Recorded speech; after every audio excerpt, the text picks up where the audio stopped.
Hello student, तो हम लोग स्टार्ट करने जा रहे हैं लेक्चर नंबर 9 काइनेमेटिक्स का। अब देखो आज के लेक्चर में सब कुछ है, ठीक है ना।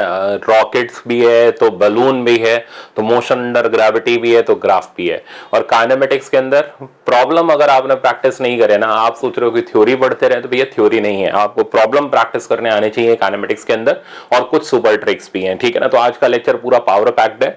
हम लोग कवर करेंगे मोशन इन स्ट्रेट लाइन का पूरा सेक्शन। फिर नेक्स्ट लेक्चर जैसा लास्ट ईयर था वैसा इस साल भी रहेगा। आपका पार्ट 2 जो रहेगा वो आपका रिलेटिव मोशन और प्रोजेक्टाइल का रहेगा।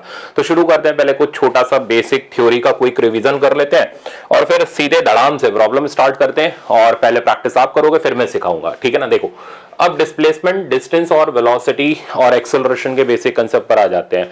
डिस्प्लेसमेंट इनिशियल फाइनल के बीच के शॉर्टेस्ट गैप को बोलते हैं, वेक्टर क्वांटिटी होती है। तो अगर हमें डिस्प्लेसमेंट कैलकुलेट करना हो तो हम वेक्टर मेथड लगा करके उसको कैलकुलेट कर सकते हैं। जनरली जैसे मैंने फेज 1 में सिखाया था कि इस तरीके का प्रॉब्लम हो, बॉडी गोज नॉर्थ फिर ईस्ट फिर इधर, तो आप वेक्टर नोटेशन लगा करके डिस्प्लेसमेंट कैलकुलेट कर सकते हो। Distance total path length covered by body होता है, तो हमें पूरी पाथ लेंथ इसमें कैलकुलेट करनी पड़ती है, तब डिस्टेंस आता है। सर्कुलर मोशन वाला जो ट्रिक था वो मैं अभी बता दूंगा आगे चल करके।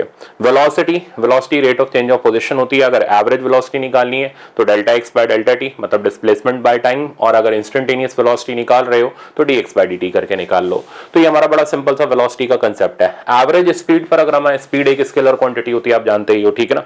Speed total distance by total time होती है, ठीक है ना। अगर बॉडी की स्पीड चेंज कर रही है तो वेलोसिटी चेंज करेगी, ठीक है ना। बट अगर वेलोसिटी चेंज कर रही है तो स्पीड चेंज करे ऐसा जरूरी नहीं है। अब ये बातें छोटी मोटी बातें आपको समझ आ जानी चाहिए, ध्यान से सुनना, ठीक है ना। इधर उधर ध्यान मत लगाना। वेलोसिटी चेंज कर रही है तो जरूरी नहीं है स्पीड चेंज करे, क्योंकि वेलोसिटी वेक्टर क्वांटिटी है। तो मान लो बॉडी सर्कुलर पाथ में 2 मीटर पर सेकंड से घूम रही है, तो वेलोसिटी तो चेंज कर रही है बट स्पीड तो कांस्टेंट है। तो वेलोसिटी चेंज करे तो स्पीड चेंज करे ऐसा कोई जरूरी नहीं है, बट स्पीड चेंज करे तो वेलोसिटी 100% चेंज करेगी and there must be some acceleration. इस पे कंसेप्चुअल है, ठीक है ना, आगे दिखेगा आपको। इस एवरेज स्पीड में जब हम काम करते हैं तो हमारे पास जनरली दो फॉर्मूले आते हैं, एक टाइम एवरेज का और एक डिस्टेंस एवरेज का। तो अगर बॉडी अपनी जर्नी को इक्वल टाइम इंटरवल में ब्रेक कर रही है तो हमारा जो एवरेज स्पीड का फॉर्मूला होता है वो अरिथमेटिक मीन यानी v1 plus v2 plus v3, जितनी भी स्पीड है सबका सम लेकर के नंबर ऑफ टाइम इंटरवल से आप डिवाइड कर दो। और सिमिलरली अगर बॉडी अपनी जर्नी को इक्वल पार्ट में ब्रेक कर रही है तो इसको बोलते हैं हम हार्मोनिक मीन। तो हम लोग क्या करेंगे, n by 1 by v1 plus 1 by v2। इस पे भी आपको प्रॉब्लम मिलेगा, ठीक है ना। तो जनरली दो तरीके के हमारे एवरेज स्पीड के कंसेप्ट रहते हैं, एक टाइम एवरेज और एक डिस्टेंस एवरेज। अब बात आती है एक्सेलरेशन की। इंस्टेंटेनियस एक्सेलरेशन पर भी प्रॉब्लम आपको मिलेगा, और वो इंस्टेंटेनियस एक्सेलरेशन की यहां से देखो, आप बुक के अंदर पढ़ोगे इतनी थ्योरी मिलेगी, इससे कुछ नहीं पता चलता जब तक हम अल्टीमेटली प्रॉब्लम ना लगाएं। तो मैंने यहां पर तकरीबन 102 एवरेज एक्सेलरेशन के प्रॉब्लम रखे हैं ताकि आप पूरा परफेक्ट डेप्थ तक सीख जाओ, ठीक है ना। तो एवरेज एक्सेलरेशन हो गया change in velocity by change in time. Instantaneous acceleration हमारा वही dv बाय dt या v dv बाय dx करके हम निकाल लेंगे। अब बात आती है वो जो मैंने सर्कुलर मोशन के लास्ट ईयर भी आपको बताया था ना, तो शॉर्टकट एक बार वापस बता देता हूं। तो अगर कोई बॉडी सर्कुलर पाथ में घूम रही है, ए से बी जाती है थीटा का एंगल कवर करके, तो ये इसका डिस्प्लेसमेंट हो गया। और इस डिस्प्लेसमेंट की वैल्यू होगी, ठीक है ना, ये लेंथ ऑफ कॉर्ड के बराबर, ये रेडियस आर है, ये रेडियस आर है, तो इस डिस्प्लेसमेंट की वैल्यू होती है 2r साइन थीटा बाई 2। और अगर हम डिस्टेंस कैलकुलेट करें इस सर्कुलर पाथ में तो ये डिस्टेंस हो जाता है ये पूरी आर्क लेंथ, ठीक है ना। तो इस आर्क लेंथ की वैल्यू हो जाती है थीटा आर। अब अगर आप, ये तो हो गया फर्स्ट पार्ट, अब अगर आप यहां से यहां तक की एवरेज वेलोसिटी निकालना चाहो, ठीक है ना, तो एवरेज वेलोसिटी अगर हम निकालना चाहें या उसका मैग्नीट्यूड निकालना चाहें जो कि होता है डिस्प्लेसमेंट अपॉन टाइम, तो रिजल्ट आ जाएगा 2r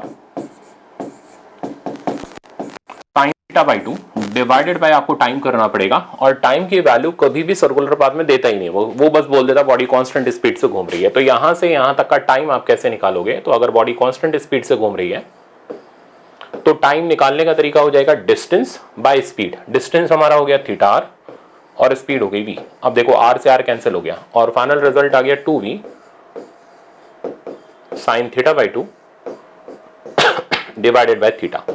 इसी तरीके से अगर हमें सर्कुलर पाथ में एवरेज एक्सेलरेशन निकालना है तो वो हो जाता है change in velocity by change in time. अब चेंज इन वेलोसिटी, तो बॉडी का वेलोसिटी वेक्टर थीटा एंगल से घूमा है, तो अगर डिस्प्लेसमेंट थीटा एंगल से घूमा है तो चेंज इन पोजीशन हो गई 2r sin theta by 2। Velocity अगर थीटा एंगल से घूमे तो चेंज इन वेलोसिटी का मैग्नीट्यूड हो जाएगा 2v sin थीटा बाई 2। और टाइम वही जैसा मैंने अभी सिखाया आपको, थीटा r बाई v। तो रिजल्ट आ जाएगा, ये ऊपर चला गया 2v² by theta R times sine theta by 2। तो ये जनरली तीन रिजल्ट हमारे बड़े काम में आ जाते हैं, ठीक है ना। अब ये यहाँ पढ़ लो, सर्कुलर में पढ़ लो जनरली। अब जैसे एवरेज एक्सेलरेशन वगैरह, तो बेहतर यही है कि काइनेमेटिक्स के अंदर इनको रिजल्ट को स्टडी कर लो। इस पे स्ट्रेट फॉरवर्ड प्रॉब्लम आ जाता है, जैसे 60 डिग्री दे दिया, कभी 90 डिग्री दे दिया, उसमें पुट करके हम कैलकुलेट कर लेते हैं। तो ये लास्ट मोमेंट पे आपको पता होने चाहिए। अब आते हैं प्रॉब्लम पर। देखो ये जो पहला प्रॉब्लम है, ये जनरली जब स्टूडेंट प्रैक्टिस करता है तो उसको जनरली इसमें बहुत ज्यादा डाउट रहता है। तो मैंने इसको यहां पर रखा है और मैं इसको करने के लिए आपको दे रहा हूं सिर्फ और सिर्फ 45 सेकेंड। आप स्टार्ट करो।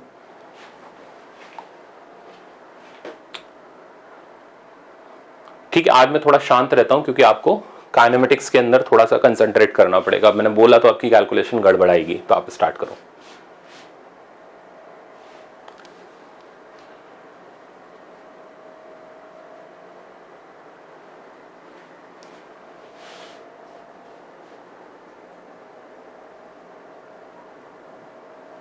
थर्टी सेकेंड्स आपके हो गए, ठीक है ना।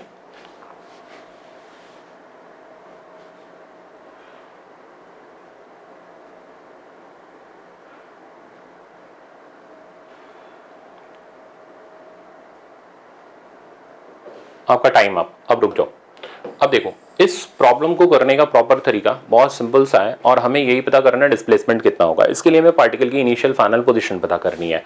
इस प्रॉब्लम में दे रहा है कि पार्टिकल एक राउंड 40 सेकंड में ले रहा है, ठीक है ना। तो ये 1 राउंड लेने का टाइम हो गया।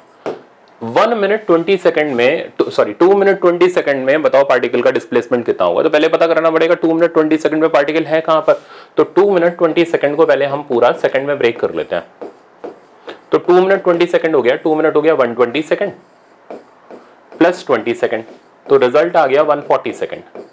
अब 40 सेकंड में एक राउंड होता है, तो देखिए 1 कितना आ रहा है, 140 सेकंड में कितने राउंड होते हैं। तो नंबर ऑफ राउंड निकालने के लिए इसको डिवाइड कर देते हैं। 140 बाय 40 तो 7/2 3.5। 3.5 का मतलब क्या हो गया, 3 राउंड तो पूरे हो गए और साथ में आधा राउंड और हो गया, ठीक है ना। तो अब इसका मतलब समझो, तो ये रहा सर्कुलर पाथ। अब बॉडी अगर 3 राउंड पूरे ले चुकी है, ये फर्स्ट राउंड, ये सेकंड राउंड और ये थर्ड राउंड, तो डिस्प्लेसमेंट तो 0 हो जाएगा 3 राउंड में। पर अभी आधा राउंड और है, तो आधे राउंड बाद बॉडी यहां पर मिलेगी। अब डिस्प्लेसमेंट इसका ये हो जाएगा और ये कुछ नहीं, डायमीटर ऑफ सर्कल हो जाएगा, दैट मींस 2r। तो मेरे ख्याल से ऑप्शन सी आ गया आपका। तो प्रॉब्लम कोई मुश्किल नहीं था, 30 सेकंड में भी आराम से कर सकते थे अगर आपको तरीका पता है। अब इसे मॉडिफाई कर देते हैं। अब ये 3 मिनट 20 सेकंड ले लो, या इसी तरीके से आप इसको 4 मिनट ले लो और सॉल्व करके देख लो कि कितना आ रहा है, पार्टिकल कहां पर मिल रहा है। अब जैसे यहाँ तो किस्मत अच्छी थी, आधा राउंड है, मान लो ये 1/4 राउंड होता तो क्या होता, 1/4 राउंड का मतलब पार्टिकल यहां मिलता 90 डिग्री का एंगल कवर करके, ठीक है ना। 1/6 राउंड होता तो क्या करते, तो एंगल कैसे पता करते, कुछ नहीं, 360 और जो भी नंबर ऑफ राउंड बचा हुआ है उसको आप आपस में मल्टीप्लाई कर दो। तो 360 इंटू 1/6 यानी 60 डिग्री का एंगल कवर करता, तो 2r sin थीटा बाई 2 हो जाता। समझ आ गया। तो इस तरीके से करके आप पता कर सकते हो। बट वैसे ये प्रॉब्लम बहुत कम मॉडिफाई होता है। एग्जामिनर जो भी होता है, मैं भी देता हूं जनरली, लेक्चर्स के अंदर मैंने कराया होगा तो मैंने इसी तरीके से दे रखा होगा, टेस्ट के अंदर दूंगा तो भी यही दूंगा। बहुत हम लोग लेजी होते हैं, बहुत कम मॉडिफाई करते हैं, तो एग्जामिनर भी आप मान के चलो मॉडिफाई नहीं करने वाला, आपको ये मिलेगा तो इसी तरीके से मिलेगा। नेक्स्ट प्रॉब्लम पर आते हैं। नेक्स्ट प्रॉब्लम आपका थ्योरी बेस्ड प्रॉब्लम है और इसमें मैं आपको सिर्फ और सिर्फ 30 सेकंड दे रहा हूं। शुरू हो जाओ।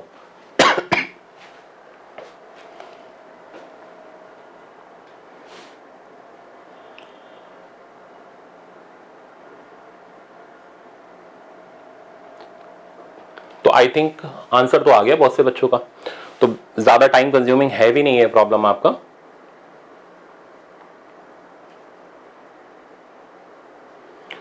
ठीक है, अब तक 70-80% स्टूडेंट का आ गया। ठीक है, आई थिंक आपको अब रुक जाना चाहिए, तो मैं इसको स्टॉप कर रहा हूं।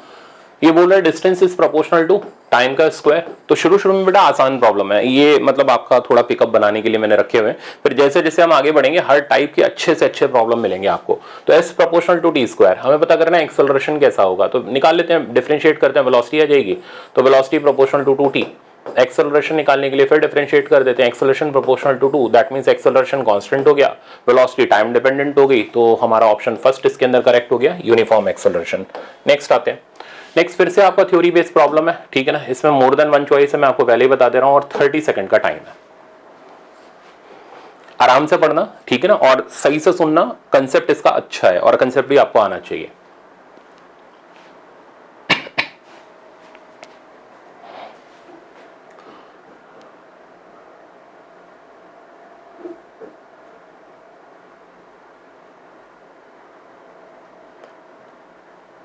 एक आंसर तो आ गया बहुत से बच्चों का।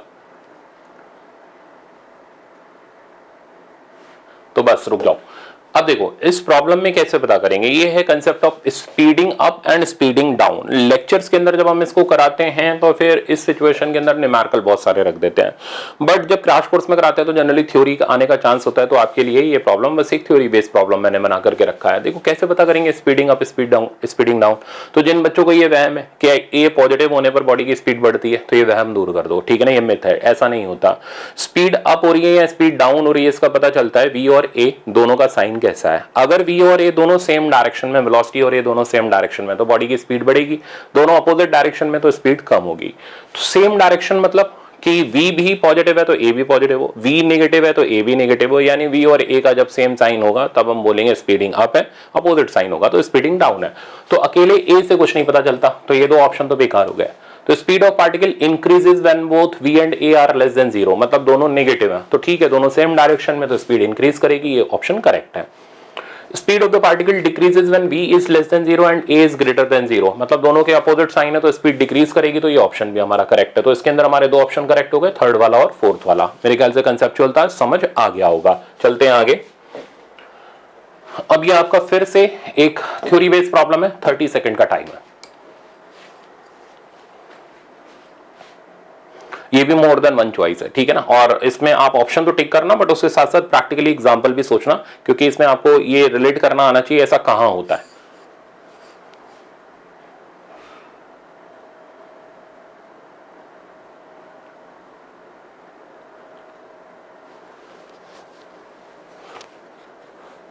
तो मेरे ख्याल से आंसर तो आ गया बच्चों का, तो इसको अब मैं रोक रहा हूं। देखो v denotes the velocity, a denotes the acceleration of the body, ठीक है ना, then which are true। तो कौन से इसमें से ऑप्शन हमारे ट्रू है। तो a must be 0 when v is 0, तो वेलोसिटी 0 होने पर एक्सेलरेशन की वैल्यू मस्ट बी 0 होनी चाहिए। ऐसा ट्रू है या नहीं है, तो ज्यादातर बच्चे कहेंगे नहीं है। मैं कहूंगा एग्जाम्पल चाहिए मेरे को, तो उसका परफेक्ट एग्जाम्पल ये रहा। आपने मान लो किसी बॉडी को प्रोजेक्ट किया फ्रीली अंडर ग्रेविटी, बॉडी ऊपर गई, बॉडी मैक्सिमम हाइट पर पहुंची, मैक्सिमम हाइट पर पहुंच करके वेलोसिटी तो 0 है, बट क्या एक्सेलरेशन 0 है? नहीं है, एक्सेलरेशन g के बराबर है। तो जहां वेलोसिटी 0 होगी वहां एक्सेलरेशन मस्ट भी 0 होगा, ऐसा ट्रू नहीं है। तो ये स्टेटमेंट हमारी इनकरेक्ट है। दूसरा, the direction of a and v are correlated, ठीक है ना। तो a और v का डायरेक्शन कोरिलेट नहीं, ऐसा कुछ नहीं है। v किसी भी तरफ हो सकता है, a डिपेंड करता है हमने बॉडी के ऊपर फोर्स कैसे लगाई है, ठीक है ना। जैसे बॉडी इधर जा रही है, अब मेरी इच्छा है, जैसे मान लो आप इधर जा रहे हो, मेरी इच्छा मैं आपको कहां धक्का दूं, ठीक है ना। मैंने इधर की तरफ धक्का दिया तो उधर की तरफ a आ जाएगा, अपोजिट डायरेक्शन में दिया तो उल्टी तरफ a आ जाएगा, तो ये आपस में कोरिलेटेड नहीं होते। a can be non zero when v is 0, तो v 0 होने पर a नॉन जीरो हो सकता है। तो उसका लाइव एग्जांपल तो ये रहा आपके सामने, मोशन अंडर ग्रेविटी में मैक्सिमम हाइट पर। थर्ड पर आते हैं, फोर्थ पर आते हैं, यानी ये ऑप्शन करेक्ट है हमारा। a may be 0 when v is non zero, ठीक है ना, मतलब वेलोसिटी नॉन जीरो है बट a 0, तो ऐसा यूनिफॉर्म मोशन में हो सकता है, मतलब बॉडी कांस्टेंट वेलोसिटी से चल रही है। अब अगर बॉडी की वेलोसिटी कांस्टेंट है तो आप यहां पर देख लो एक्सेलरेशन की वैल्यू कितनी हो जाएगी, 0। तो ये हमारा ऑप्शन भी ट्रू है। तो इसमें दो ऑप्शन फिर से करेक्ट हो गए, option number third and option number fourth. तो काइनेमेटिक्स में इस तरीके के थ्योरी बेस्ड भी प्रॉब्लम आ जाते हैं, ठीक है ना। अब जनरली जैसे ऐसे तो नहीं देगा, इसमें दे देगा 1 एंड 2 आर ट्रू। ये मैं कई बार आपको बता भी चुका हूं, सिंगल चॉइस में देना है तो नंबर ऑफ तरीके होते हैं हमारे पास ऑप्शंस बनाने के। नेक्स्ट आपके सामने आता है न्यूमेरिकल। इसमें आपको डिस्प्लेसमेंट निकालना है। मैं आपको 45 सेकंड दे रहा हूं, आप शुरू हो जाओ। नॉर्थ साउथ इस तरीके का डायरेक्शन दे रखा है, वेक्टर नोटेशन यूज करते हुए सॉल्व करना है।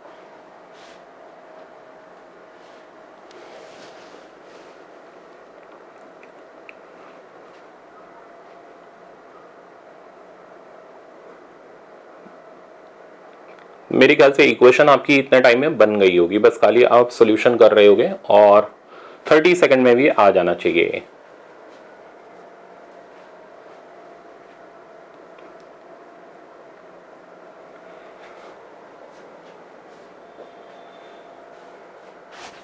तो आपका टाइम अप हो गया, रुक जाओ।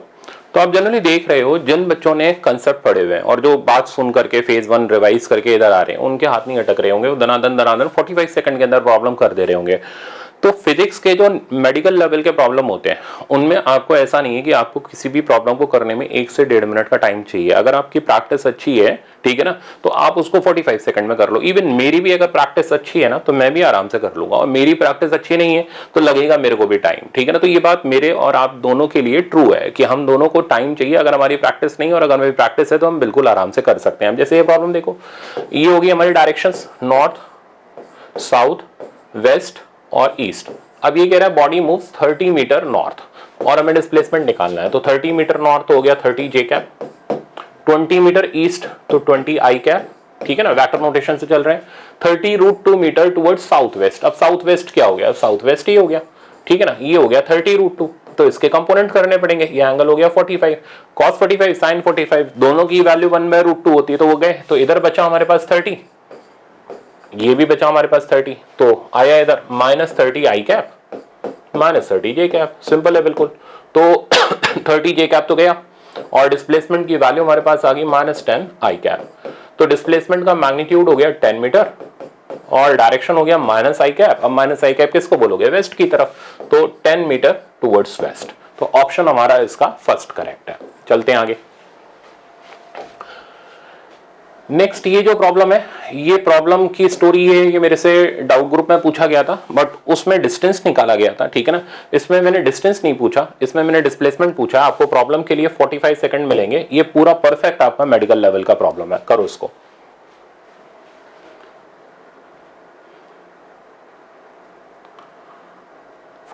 थोड़ी सी कैलकुलेशन इसके अंदर बढ़ सकती है, तो हो सकता है आपको 1 मिनट लगे, बट डरने की जरूरत नहीं है। मतलब within 45 second to 1 minute आपका प्रॉब्लम सॉल्व हो जाना चाहिए।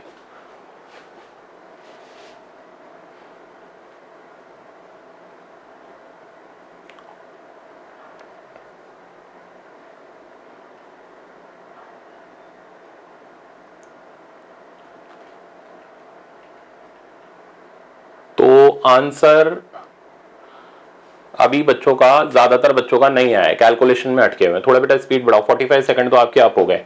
जिन बच्चों का ये प्रॉब्लम 45 सेकंड में नहीं हो रहा, एक बार वापस से आप घर पे जरूर ट्राई करोगे, ठीक है ना। और घड़ी रख करके, स्टॉप वॉच रख करके आप प्रॉब्लम ट्राई करो, कॉन्फिडेंस जबरदस्त हो जाएगा, ठीक है ना। देखो थोड़ा टाइम तो लगता है स्पीड में सेट होने में, और अगर नहीं हुए तो फिर ऐसे छोटे छोटे प्रॉब्लम में भी हम 2-2 ढाई मिनट लेते रहेंगे तो फिर हमारा टाइम मैनेजमेंट कैसे होगा। तो ये टाइम मैनेजमेंट हमें लास्ट मोमेंट पे करना है, इसलिए मैं कर रहा हूँ इसको। अब बहुत से लोगों को अच्छा लगेगा, बहुत से लोगों को नहीं लगेगा, बट मेरे को पता है जिनको लगेगा उनका सिलेक्शन तो हो ही जाएगा, ठीक है ना। ओके अब ये प्रॉब्लम क्या कह रहा है कि हमें एक एक्सट्री इक्वेशन दे रखी है। Particle start from O is given by x equals to 40 plus 12t minus t cube. हमें पता करना है how long would the particle travel before coming to rest. तो पहले पता करना पड़ेगा रेस्ट पर कितने वक्त पर आया। तो वेलोसिटी निकाली, dx/dt होगी ये हो गया 0, इधर 12 माइनस ये टी क्यूब था 3t², और इसको हमने फटाक से 0 डाल दिया। तो यहाँ से t² की वैल्यू 4 आ गई, t की वैल्यू 2 सेकंड आ गई, यानी पार्टिकल रेस्ट पर 2 सेकंड पर आया। तो इस 2 सेकंड के ड्यूरेशन में पार्टिकल कितना चला, ठीक है ना। तो हमें पार्टिकल की इनिशियल पोजीशन निकालनी पड़ेगी एट t इक्वल टू 0। तो आप t की जगह 0 इसमें पुट करो तो ये आ जाएगी 40 मीटर। पार्टिकल की फाइनल पोजिशन निकालनी पड़ेगी at t equals to 2 metre. तो ये निकालने के लिए अब हम t की जगह 2 पुट कर देते हैं, तो 40 प्लस 24 माइनस 8, तो ये हमारे पास आ जाएगा 64 माइनस 8 दैट मीन्स 56 मीटर। अब हमें डेल्टा एक्स निकालना है, इनिशियल से फाइनल के बीच का गैप निकालना है, which is 16 metre. Option number D correct था ना, आराम से हो सकता है। अब मैंने समझाया होगा तो हो सकता है मेरे को समझाते समझाते 1 मिनट लगाओ, बट अब ये अगर बोलना नहीं पड़ता, समझाना नहीं पड़ता, धड़ाधड़ प्रॉब्लम सॉल्व करना होता, आराम से हो जाता। 40 to 45 second more than enough है ऐसे अच्छे प्रॉब्लम को अटेम्प्ट करने के लिए। नेक्स्ट प्रॉब्लम पर चलते हैं। नेक्स्ट है, ये आपका बेटा AIEEE में आया हुआ प्रॉब्लम है। अगेन मैं आपको 45 सेकंड दे रहा हूं।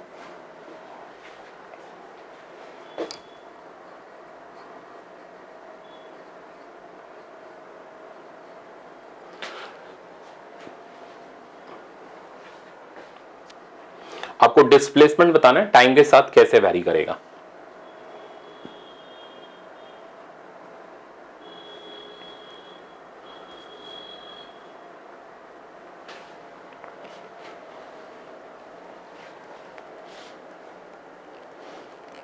थोड़ा जल्दी करो, इंटीग्रेशन में अटकना नहीं चाहिए आपको इसके अंदर, ठीक है ना।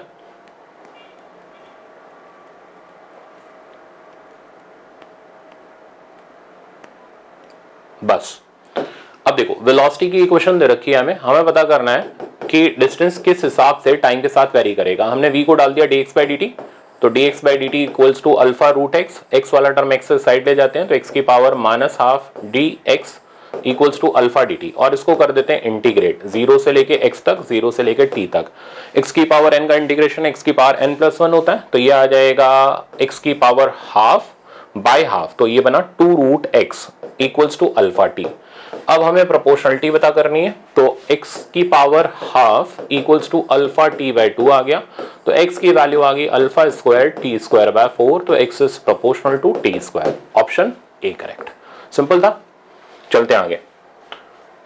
अब ये हमारा प्रॉब्लम आ रहा है जो एवरेज स्पीड के ऊपर बेस्ड है, इसमें सिर्फ और सिर्फ आपको 30 सेकंड ही मिलेंगे। आपको वो सर लेंथ दिया नहीं है, आप कर सकते हो उसको विद इन 30 सेकंड। करो,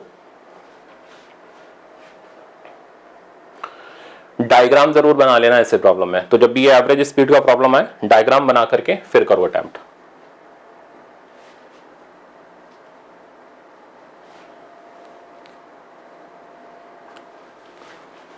चलो मैंने 45 सेकंड तक एक्सटेंड किया, कुछ बच्चों को अभी टाइम लगेगा इसमें कैलकुलेशन करने में, तो मैं आपको थोड़ा सा दे दिया एक्सटेंशन, 45 सेकंड तक करो आप।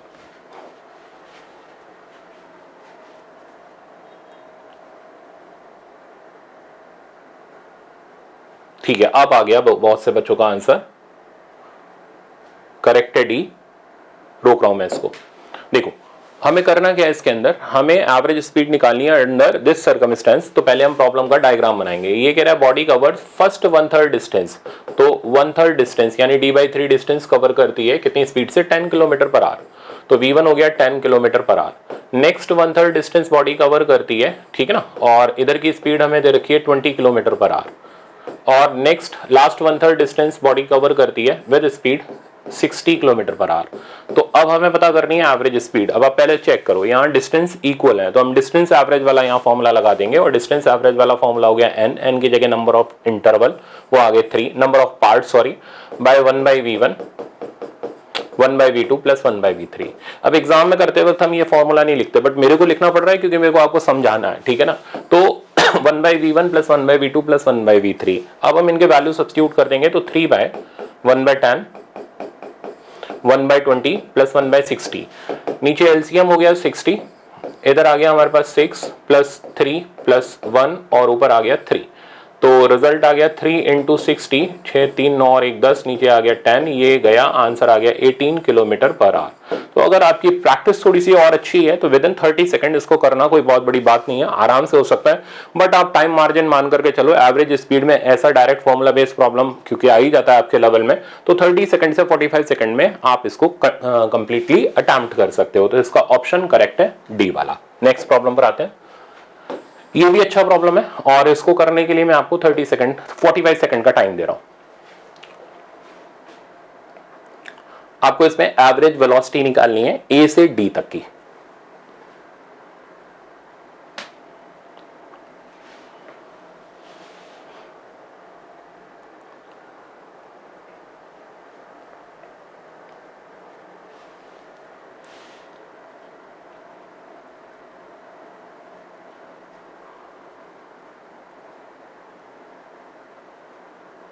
एवरेज वेलोसिटी फॉर्मूला ध्यान रखना, डिस्प्लेसमेंट अपॉन टाइम टेकन होता है।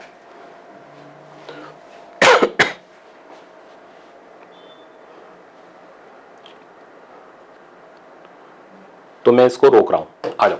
देखो अब बॉडी ए से बी गई, बी से सी गई एंड सी से डी आई, ठीक है ना, और हर पार्ट इस स्क्वायर का 25 मीटर का है।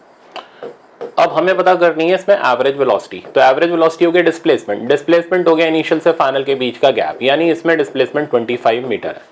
तो वी एवरेज हो गया delta x by delta T, ठीक है ना।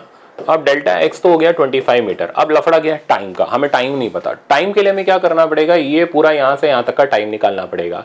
अब देखो 25 मीटर की डिस्टेंस कवर करता है 15 मीटर पर सेकंड की वेलोसिटी से। तो पहले हम यहाँ का टाइम लिखते हैं, वो हो गया डिस्टेंस अपॉन स्पीड, तो 25/15।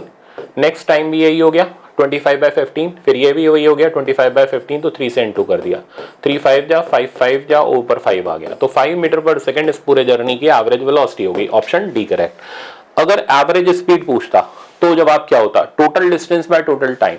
टोटल डिस्टेंस हो गया 25 25 25, यानी ये आ गया हमारे पास 75, और टोटल टाइम की वैल्यू वही 3 इंटू 25/15। आप सॉल्व कर लो, आपको एवरेज स्पीड भी मिल जाएगी। नेक्स्ट प्रॉब्लम चलते हैं। ये आपका प्रॉब्लम करने के लिए आपको मिल रहा है 45 सेकंड का टाइम। आपको इसके अंदर कैलकुलेट करना है एवरेज एक्सेलरेशन। तो हम एवरेज एक्सेलरेशन के सेक्शन पे आ चुके हैं, ठीक है ना।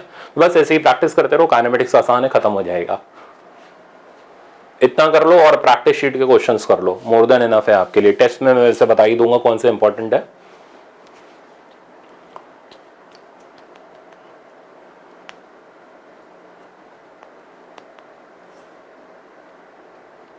थ्री और 5 सेकंड के बीच में एवरेज एक्सेलरेशन कैलकुलेट करना है।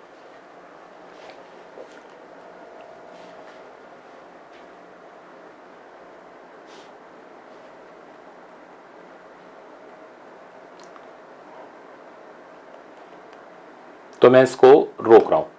अब एवरेज एक्सेलरेशन का कंसेप्ट क्या है? एवरेज एक्सेलरेशन जैसा मैंने बताया था, ये होता है change in velocity by change in time. तो आपको चेंज इन वेलोसिटी निकालनी पड़ेगी। तो पहले फाइनल वेलोसिटी निकालो at t equal to 5 second. Put करो तो 5 minus 25 minus 20 metre per second, this is the value of final velocity. Initial velocity निकालो t की जगह 3 पुट करके, तो 5 माइनस 9, और ये आ गया हमारे पास माइनस 4 मीटर पर सेकंड।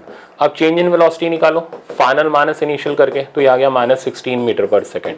अब पुट कर दो फॉर्मूले के अंदर, सिंपल है। तो ये हो गया minus 16 divided by time, time difference हो गया 5 माइनस 3 विच इज 2, आंसर आ गया minus 8 metre per second square. This is the value of average acceleration, option second correct. Next problem देखते हैं।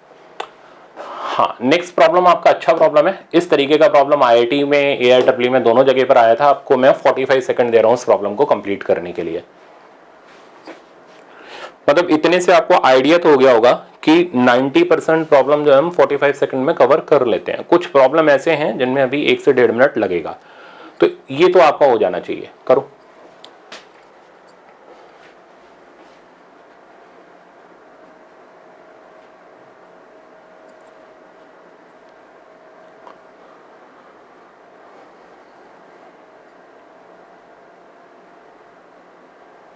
जिन बच्चों को ये एवरेज एक्सेलरेशन का प्रॉब्लम नहीं आता ना, उन्होंने काइनेमेटिक्स सही से नहीं पढ़ा है, और अगर नहीं पढ़ा है तो फेज 1 में जरूर पढ़ लेना भाई आप, ठीक है ना, ताकि आपका ऐसा कंसेप्ट छूटे नहीं। तो मैं इसको रोक रहा हूं। इसमें बताए ज्यादातर तो नहीं, जिन बच्चों ने नहीं पढ़ा होता उनका हमेशा इसमें डाउट रहता है वो डायरेक्शन को लेकर के, नॉर्थ ईस्ट नॉर्थ वेस्ट। बाकी कोई पंगा नहीं है, बाकी सब सॉल्व कर लेते हैं। तो मेन इशू इज डायरेक्शन। उसको करने का मैं बहुत सिंपल सा आपको तरीका दे रहा हूं, वेक्टर मेथड, ठीक है ना, आप खुश हो जाओगे। देखो क्वेश्चन ये कह रहा है पार्टिकल इज मूविंग ईस्टवर्ड। तो पहले पार्टिकल ईस्ट की तरफ जा रहा है, सॉरी ये हो गया north, south, this is west and this is east. तो पार्टिकल ईस्ट की तरफ जा रहा है, और ईस्ट की तरफ की उसकी इनिशियल वेलोसिटी हमें दे रखी है 5 मीटर पर सेकंड। ओके, फिर वो क्या करता है 10 सेकंड में अपनी वेलोसिटी चेंज कर लेता है टुवर्ड्स नॉर्थ। तो अब वो नॉर्थ की तरफ जाता है, तो ये फाइनल वेलोसिटी का डायरेक्शन हो गया 5 metre per second towards north in time duration of 10 second. Now we have to find out average acceleration. Again formula देखो एवरेज एक्सेलरेशन का वही है, change in velocity by change in time. But issue ये हमें change in velocity का यहाँ पर direction भी बताना पड़ेगा। तो दो ऑप्शन है, या तो आप वेक्टर मेथड से चलो, आई कैप जे कैप लगाते हुए फिर डायरेक्शन ढूंढो, या डायरेक्ट मेरा जो तरीका मैं बता रहा हूँ पैरेललोग्राम वाला, वो आप चेक कर लो। देखो हमें डेल्टा वी चाहिए। अगर मैं यहाँ पैरेललोग्राम बनाऊं, ध्यान देना, तो ये जो बीच का डायगोनल होता है ये डेल्टा वी नहीं होता, ये दोनों का वेक्टर सम होता है, रिजल्टेंट होता है। हमें डिफरेंस चाहिए। डिफरेंस बताता है दूसरा वाला डायगोनल। तो बीच वाला डायगोनल सम बताता है, दूसरा वाला डायगोनल डिफरेंस बताता है। तो आप दूसरा वाला डायगोनल लो, ये हो गया दूसरा वाला diagonal, this is delta we, और इसका मैग्नीट्यूड इस राइट एंगल ट्रायंगल से ले लो, तो वो हो गया 5√2। डायरेक्शन आप देख ही रहे हो इस तरीके से, और इसको बिल्कुल बीच में अगर अपन प्रोजेक्ट करें तो ये हो गया नॉर्थ वेस्ट डायरेक्शन। तो जिधर डेल्टा वी का डायरेक्शन उधर एवरेज एक्सेलरेशन का डायरेक्शन। तो डेल्टा वी का डायरेक्शन नॉर्थ वेस्ट हो गया, तो एवरेज एक्सेलरेशन का डायरेक्शन भी नॉर्थ वेस्ट हो गया। तो इसमें से नॉर्थ वेस्ट वाला ही हमारा आंसर होगा। सही है, नन ऑफ दीज, इसके अंदर कुछ है नहीं। तो बिना कुछ करे हमें आंसर तो पता चल गया डायरेक्शन से सीधे सीधे। तो डायरेक्शन देखने का तरीका, initial velocity, final velocity, delta we चाहिए तो दूसरा डायगोनल बनाओ, जिधर वो दूसरा डायगोनल वही उसका डायरेक्शन। अच्छा, सॉल्व करते हैं। तो डेल्टा वी की जगह आ गया 5√2, टाइम हमें दे रखा है 10, रिजल्ट आ गया 1/√2 मीटर पर सेकंड स्क्वायर, और डायरेक्शन मैंने आपको बता ही दिया, नॉर्थ वेस्ट इसका डायरेक्शन हो गया। तो ऑप्शन नंबर हमारा थर्ड करेक्ट हो गया।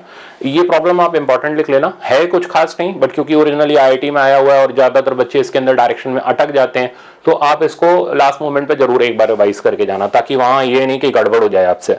ओके, नेक्स्ट प्रॉब्लम, ये मेरा फेवरेट प्रॉब्लम है, ये भी ओरिजिनली आईआईटी का प्रॉब्लम है। इसमें एक सुपर ट्रिक दे दूंगा आपको, 45 सेकंड का टाइम है। वैसे इसमें अगर आप कन्वेंशनल तरीके से करोगे 1 मिनट से 1 मिनट 15 सेकंड लगेंगे, ठीक है ना। तो फिर भी मैं क्योंकि आप प्रैक्टिस करके ही आ रहे हो, तो मैं आपको फिर भी 45 सेकंड दे रहा हूं, ठीक है ना। अदरवाइज अगर आप कन्वेंशनल तरीके से करते हो तो 1 मिनट टू 1 मिनट 15 सेकंड आप ले सकते हो। टाइम की इक्वेशन दे रखी है, हमें डी एक्सेलरेशन निकालना है इन टर्म्स ऑफ वी।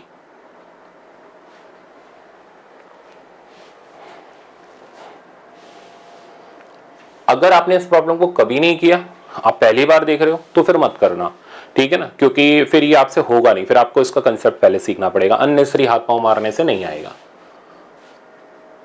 तो मैं आपको कन्वेंशनल मेथड से अगर आप कर रहे हो, मैं आपको पूरे 1 मिनट दे रहा हूं, आप आराम से तसल्ली लेकर के कर लो प्रॉब्लम।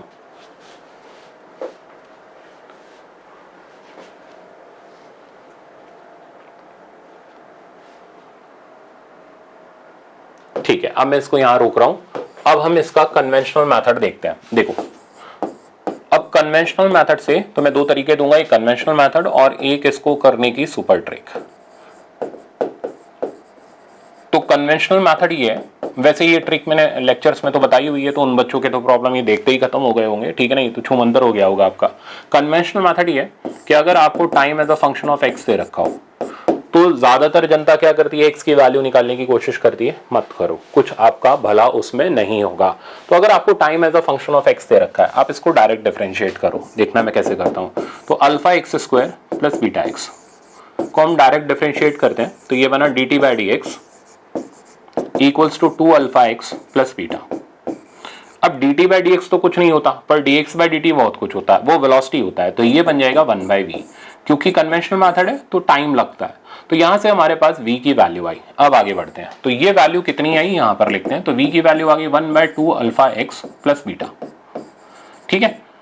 तो v x के फंक्शन में आ गया। अब हमें a निकालना है, तो ऑब्वियसली हमें v dv/dx यूज करना पड़ेगा, और ये मैंने यूज करते वक्त कई बार पहले बताया, हमेशा पहले स्क्वायरिंग कर लो, उससे डायरेक्ट रिजल्ट आता है। तो स्क्वायरिंग करते हैं, तो ये बना v square 1/2 alpha X plus beta का होल स्क्वायर, ठीक। अब आप इसको डिफरेंशिएट करोगे, तो ये बनेगा 2v dv/dx। यहां पर हमें चेन रूल लगाना पड़ेगा, पहले पावर ऊपर गई -2 के साथ, नीचे 1 से इंक्रीमेंट हो गया 2 अल्फा एक्स प्लस बीटा का होल क्यूब, ठीक है ना, टाइम्स अब जो भी ब्रैकेट के अंदर है उसका डिफरेंशिएशन विच इज 2 अल्फा। देख रहे हो कन्वेंशनल मेथड कितना लंबा जा रहा है, इवन सिखाने में मेरे को तकरीबन 2 ढाई 3 मिनट तो लग ही रहे होंगे। ये यहां से कैंसिल हुआ, ये बन गया a, तो a की वैल्यू हमारे पास आ गई -2 alpha divided by 2 alpha X plus beta का होल क्यूब। अब आपको क्या चाहिए, इसका रिप्लेसमेंट, तो 2 अल्फा एक्स प्लस बीटा का रिप्लेसमेंट 1/v है, ये यहां पुट कर देते हैं, रिजल्ट आ गया -2 अल्फा v क्यूब। अब इसकी ट्रिक, तो इसकी जो ट्रिक है वो ये है कि जब भी t as a function of x दे रखा हो, तो t as a function of x को सॉल्व करने के लिए हम लोग यूज करते हैं डायरेक्ट, ये तरीका है, आप इसको यूज कर लेना, ये आज के लेक्चर की सुपर ट्रिक है, minus double differentiation into v cube, ठीक है ना। तो ये कर लोगे तो आपका रिजल्ट डायरेक्ट आ जाएगा। आप डबल डिफरेंशिएशन, तो इसका सिंगल डिफरेंशिएशन हो गया 2 अल्फा एक्स प्लस बीटा, मैं अलग से कर दे रहा हूं, तो alpha X square plus beta x का सिंगल डिफरेंशिएशन हो गया 2 alpha X plus beta, double differentiation करेंगे तो वो हो गया 2 अल्फा, पुट कर दो 2 अल्फा वी क्यूब। आपका प्रॉब्लम सिर्फ एक लाइन के अंदर कंप्लीट हो जाएगा, ठीक है। तो ये मैंने वैसे लेक्चर में बताया हुआ है, सब जगह पहले भी बताया हुआ है, तो आई थिंक जिनको आता होगा उन्होंने डायरेक्ट कर लिया होगा। तो 2 alpha v cube, option A correct. तो अब आते हैं इस प्रॉब्लम पर। ये एक आसान प्रॉब्लम है और इसमें आपको पता करना है एक्सेलरेशन किस टाइम पर 0 होगा, तो इसके लिए सिर्फ आपको 30 सेकंड ही मिलेंगे, इससे ज्यादा नहीं मिलेगा। करो।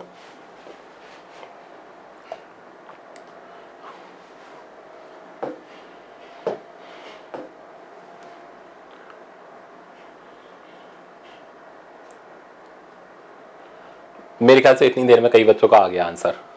सिंपल है प्रॉब्लम, ये मुश्किल नहीं है।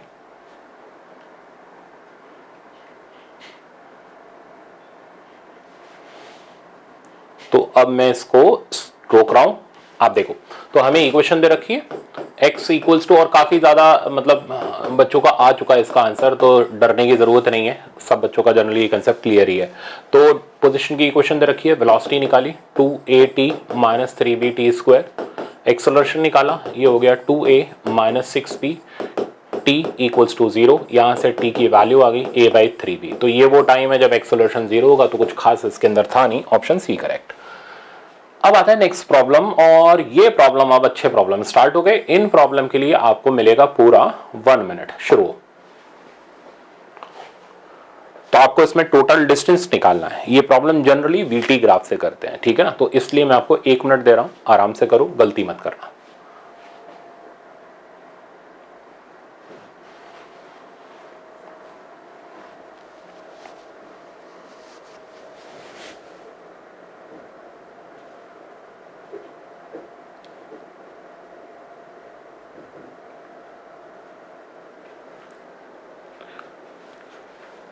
परफेक्ट वीटी ग्राफ बनाओ इसका, और फिर आप सॉल्व करो एरिया लेकर के।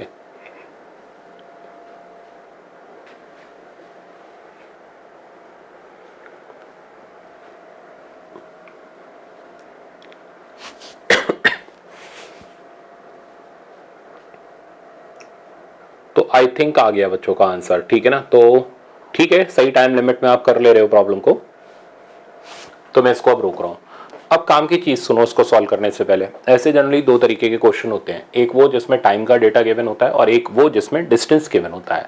टाइम वाला कंपैरेटिवली जल्दी हो जाता है, डिस्टेंस वाले में थोड़ा और ज्यादा टाइम लगता है। तो जब भी ऐसा टाइप का कंसेप्ट है, accelerated, constant speed, retarded motion, graphically ही सॉल्व करना है आपको, ठीक है ना। और दूसरी बात, इन प्रॉब्लम में जल्दबाजी नहीं करनी, 1 मिनट का टाइम निकाल लो, क्योंकि बाकी सारे प्रॉब्लम हम 45 सेकंड में कंप्लीट करते हुए आए, हमारे पास मोर देन एनफ टाइम है। अब चलो देखो इसका सोल्यूशन।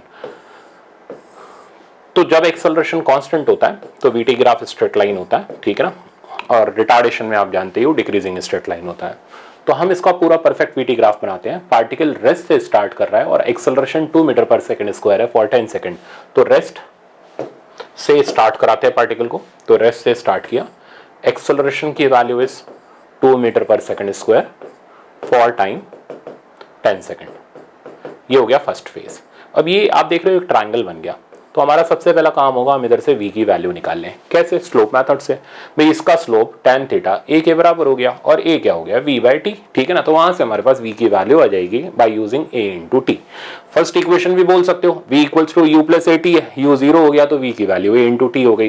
तो मतलब आप ये v देखते ही निकाल सकते हो, तो a इंटू टी किया, आपके पास v आ गया, ठीक है ना। ये इस ग्राफ का बेनिफिट है। तो a इंटू टी किया तो हमारे पास v आ गया। मैं यहीं पर लिखते चलता हूँ, इस v की वैल्यू आ गई 20 मीटर पर सेकंड। चलो आगे। अब ये बोल रहा है after then particle travels for 30 second with constant speed. तो ये जो 20 मीटर पर सेकंड की स्पीड है, इस कांस्टेंट स्पीड से पार्टिकल ट्रैवल करता है for next time of 30 second, ठीक है। अच्छा, फिर ये बोल रहा है देन इट अंडरगोज रिटार्डेशन। तो v इधर भी वही है 20 मीटर पर सेकंड। अब ये रिटार्ड होता है, और रिटार्ड होकर के फाइनली यहां पर रुक जाता है। रिटार्डेशन जो हमें इसका दे रखा है, रिटार्डेशन का value 4 metre per second square. अब जरा गौर करो, रिटार्डेशन वाला टाइम नहीं दे रखा, तो मतलब इस राइट एंगल ट्राइंगल में कोई भी दो चीज देता है, तीसरी छोड़ देता है, वो तीसरी हम खुद निकाल लेंगे। भाई हमें पता है v is equal to a into t होता है, तो t की वैल्यू कितनी हो गई v बाई a, तो 20/4 किया तो ये आ गया 5 सेकंड। अब आप देखो, आपने अभी तक कहीं कोई स्पेस कंज्यूम नहीं करी, आप अभी सिर्फ और सिर्फ ग्राफ के अंदर ही प्रॉब्लम को उड़ा चुके हो। अब आपको क्या निकालना है? टोटल डिस्टेंस निकालना है। भाई वीटी ग्राफ का ये एरिया टोटल डिस्टेंस होता है, यानी अब हम जगह कंज्यूम कर रहे हैं, अब हम कैलकुलेशन कर रहे हैं। और जो बच्चे इसको इक्वेशन से करने के आदी हैं और जो ग्राफ से करने के आदी हैं, आप कंपेयर कर लेना, हमेशा ग्राफ वाला लड़ाई जीत जाएगा, इक्वेशन वाला कहीं ना कहीं उलझा पड़ा रहेगा। तो टोटल डिस्टेंस हो गई area of trapezium. Area of trapezium होता है half sum of parallel side. तो ये साइड हमारे पास हो गई 30 and 10 40 और 45, प्लस दूसरी साइड ये हो गई, और ये साइड 30 के ही बराबर हो गई, इनटू दोनों के बीच का परपेंडिकुलर डिस्टेंस विच इज 20। तो रिजल्ट आ गया हमारे पास 750 मीटर। तो टोटल डिस्टेंस पार्टिकल ने जो कवर किया वो 750 मीटर था। आंसर हमारा थर्ड करेक्ट हो गया। समझ आ गया? तो पूरा परफेक्ट 1 मिनट का प्रॉब्लम था। मेरे को टाइम ज्यादा लग रहा होगा क्योंकि मैं सिखा रहा हूं आपको। अगर मेरे को चुपचाप से करना होता तो मैं आधे मिनट में उड़ा देता इसको। नेक्स्ट प्रॉब्लम देखते हैं। अब ये प्रॉब्लम भी सिमिलर मैनर का है, बट इसमें डिस्टेंस के साथ रिलेट करना है। इसके लिए मैं आपको 1 मिनट 15 सेकंड टाइम दे रहा हूं। अच्छा प्रॉब्लम है, इंपॉर्टेंट लिख लेना, लास्ट मोमेंट पे रिवाइज करके जाना है।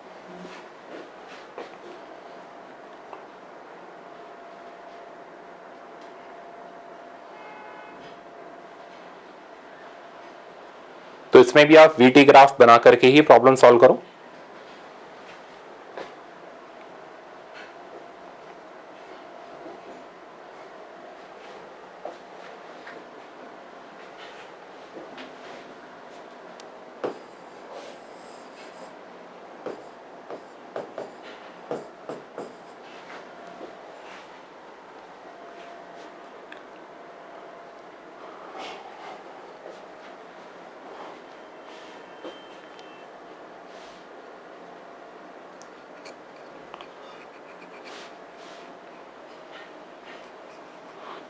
तो ये प्रॉब्लम ज्यादातर बच्चों से अभी नहीं हुआ है, ठीक है ना, थोड़े बहुत बच्चों से हुआ है। इसलिए नहीं हुआ, या तो आपने पहले किया नहीं, या आपके सामने आया तो आपने इसको छोड़ दिया होगा, ठीक है ना, या तो देखा ही नहीं होगा, या आया होगा तो आपने छोड़ दिया होगा, आपने इसकी प्रैक्टिस नहीं करी होगी। तो मैं इसको रोक रहा हूं, क्योंकि अगर आप एग्जाम में देख रहे हो ना, आपको खुद एनालिसिस हो रही है, आपको खुद आइडिया लग रहा है कि हमें कौन सा प्रॉब्लम छोड़ना है, कौन सा करना है। तो कोई ऐसा प्रॉब्लम जिसके अंदर आपको 1-1.25 मिनट से ज्यादा टाइम लग रहा है सोचने में, इसका मतलब वो आपको नहीं आता, ठीक है ना। तो एग्जाम में ये जरूरी नहीं है हमें क्या आता है, हमें ये भी जरूर पता होना चाहिए हमें क्या नहीं आता, क्योंकि जो क्या नहीं आता उसके चक्कर में अगर हम उलझ गए तो जो क्या आता है वो बर्बाद हो जाता है, ठीक है ना। तो एग्जाम में हमें क्या नहीं आता उसका पता आपको अब टाइमर वाले इस तरीके से पता चल रहा होगा कि यार ज्यादातर प्रॉब्लम हम 45 सेकंड में कर ले रहे हैं, हमें कंसेप्ट पता है, हमें बस खाली प्रैक्टिस करनी है, परफेक्ट हो जाना है।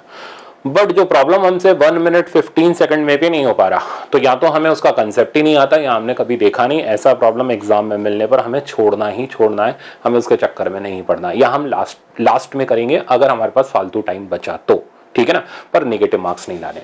तो चलो अब मैं इसका सोल्यूशन बता रहा हूं, तो आइडिया लग गया होगा अब आपको अच्छे से। देखो, particle starting from rest covers distance S with uniform acceleration. तो अगेन एक्सेलरेशन यूनिफॉर्म है, कितना है हमें नहीं पता, डिस्टेंस एस कवर करता है।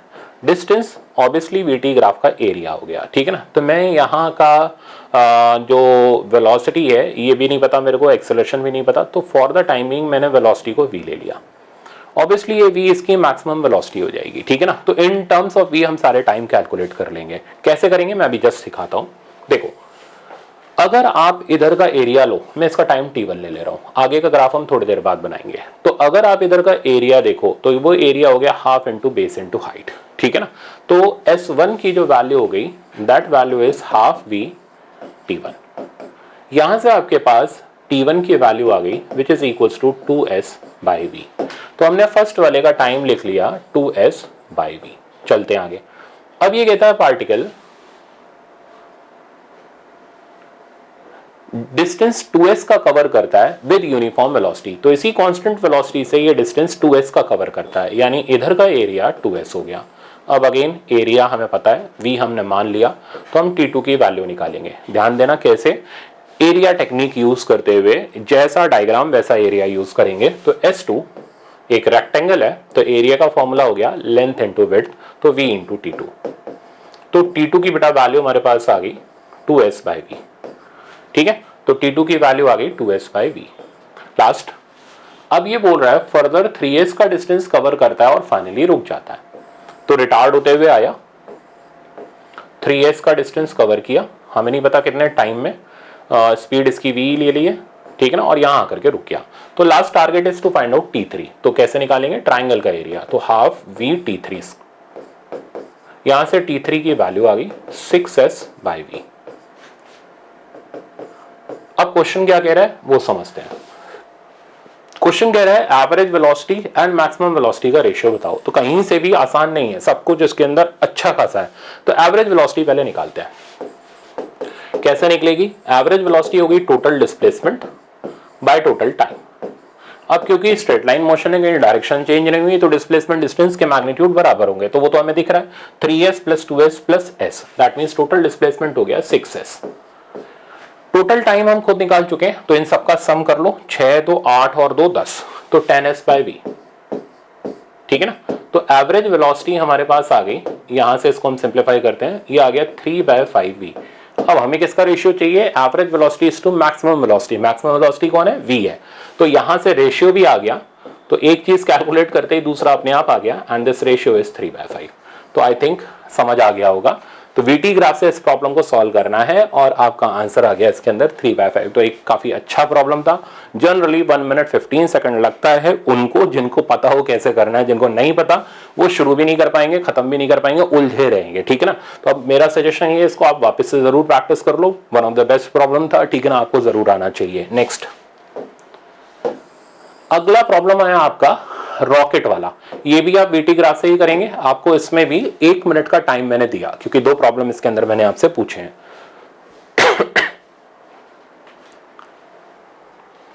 बहुत से बच्चे रॉकेट वाले प्रॉब्लम को मोशन अंडर ग्रेविटी के कंसेप्ट से भी करते हैं, वो भी ठीक है, बट जनरली वो लेंथी हो जाता है। तो मेरा सजेशन है वीटी वाले ग्राफ से करो, जैसा मैंने फेज 1 में सिखाया था।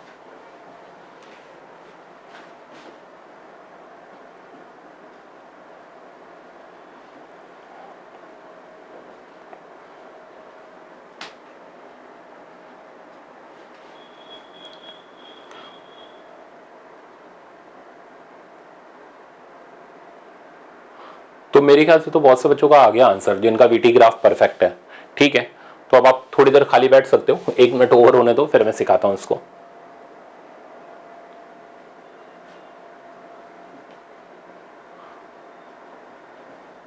I think more than enough है, तो मैं इसको रोक रहा हूं। तो काइनेमेटिक्स मुश्किल नहीं है, हाँ है, बट जब आप आईआईटी एडवांस की तैयारी कर रहे हो तब है। ये अपने लिए मुश्किल नहीं है, इसको आप मुश्किल कहोगे क्या, ये प्रॉब्लम हमारे रोज के मतलब आने जाने वाले प्रॉब्लम। तो बच्चे जो ये सोच के बैठे काइनेमेटिक्स बहुत हार्ड होता है, नहीं होता भाई, ठीक है ना। आप बस ऐसे प्रॉब्लम ढंग से प्रैक्टिस कर लो, कंसेप्ट लगाना आ जाए, आपका बेड़ा पार हो जाएगा एग्जाम में। अब मैं दिखाता हूँ ये प्रॉब्लम क्या कह रहा है। ये प्रॉब्लम कह रहा है एक रॉकेट ग्राउंड से उड़ा, ठीक है ना, fired vertically up from a ground with resultant vertical acceleration of 10।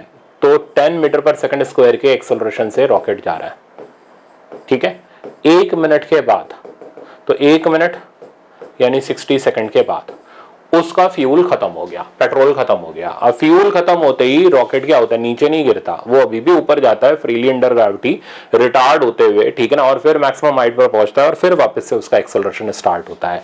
तो रॉकेट जो है अभी भी ऊपर जाएगा, फ्रीली अंडर ग्रेविटी ऊपर जाएगा, बट अब रिटार्ड होते हुए जाएगा, ठीक है ना। तो ये इस तरीके से रॉकेट अभी भी ऊपर जा रहा है। कई लोग कहेंगे अरे सर नीचे आ रहा है, नहीं भाई, वो वेलोसिटी उसकी कम होती जा रही है। तो यहां पर अब मोर्चा संभाल लिया जी ने, जी उसको क्या करा रहा है, रिटार्ड करा रहा है। ये वो मोमेंट है जहां रॉकेट की वेलोसिटी 0 हो रही है, यानी मैक्सिमम हाइट है, ठीक है ना। अब इसके बाद रॉकेट जो होगा नीचे की तरफ आना शुरू होगा, और ये वो जगह है जहां पर वो ग्राउंड से टकराएगा, ठीक। ऐसा मैंने आपको फेज 1 में भी पूरा ग्राफिकली सिखाया था।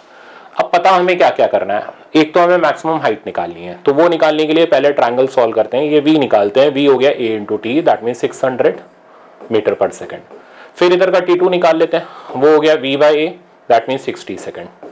अब पूछा गया है मैक्सिमम हाइट बताओ, तो मैक्सिमम हाइट हो गई इसका एरिया, तो मैक्सिमम हाइट की वैल्यू हो गई एरिया ऑफ दिस ट्राइंगल, तो हाफ इंटू बेस, बेस हो गया 120 और टाइम्स हाइट विच इज 600, तो ये आ गया 36,000 मीटर, दैट मीन्स 36 किलोमीटर। तो बहुत आसान है, और वैसे मैं बहुत स्लो स्पीड में कर रहा हूँ प्रॉब्लम।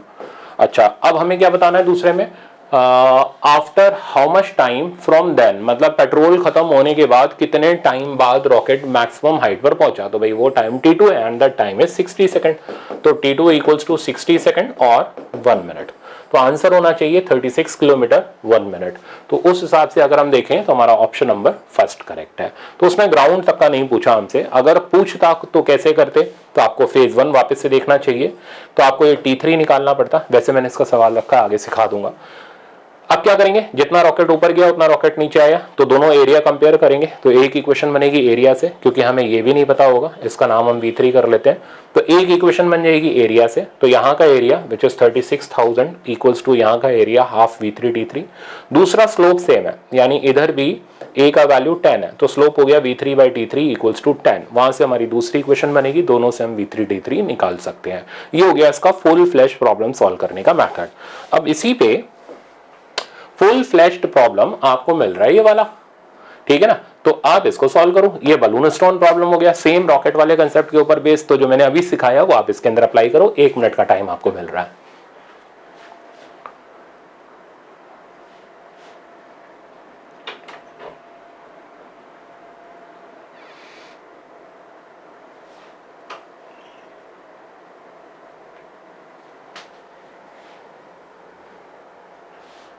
तो ग्राफ तो अभी आपका बन गया होगा।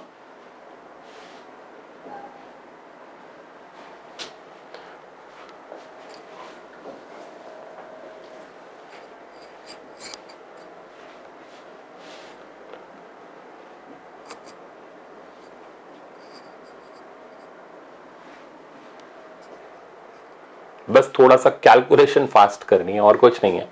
तो 10 सेकंड है, करो जल्दी से।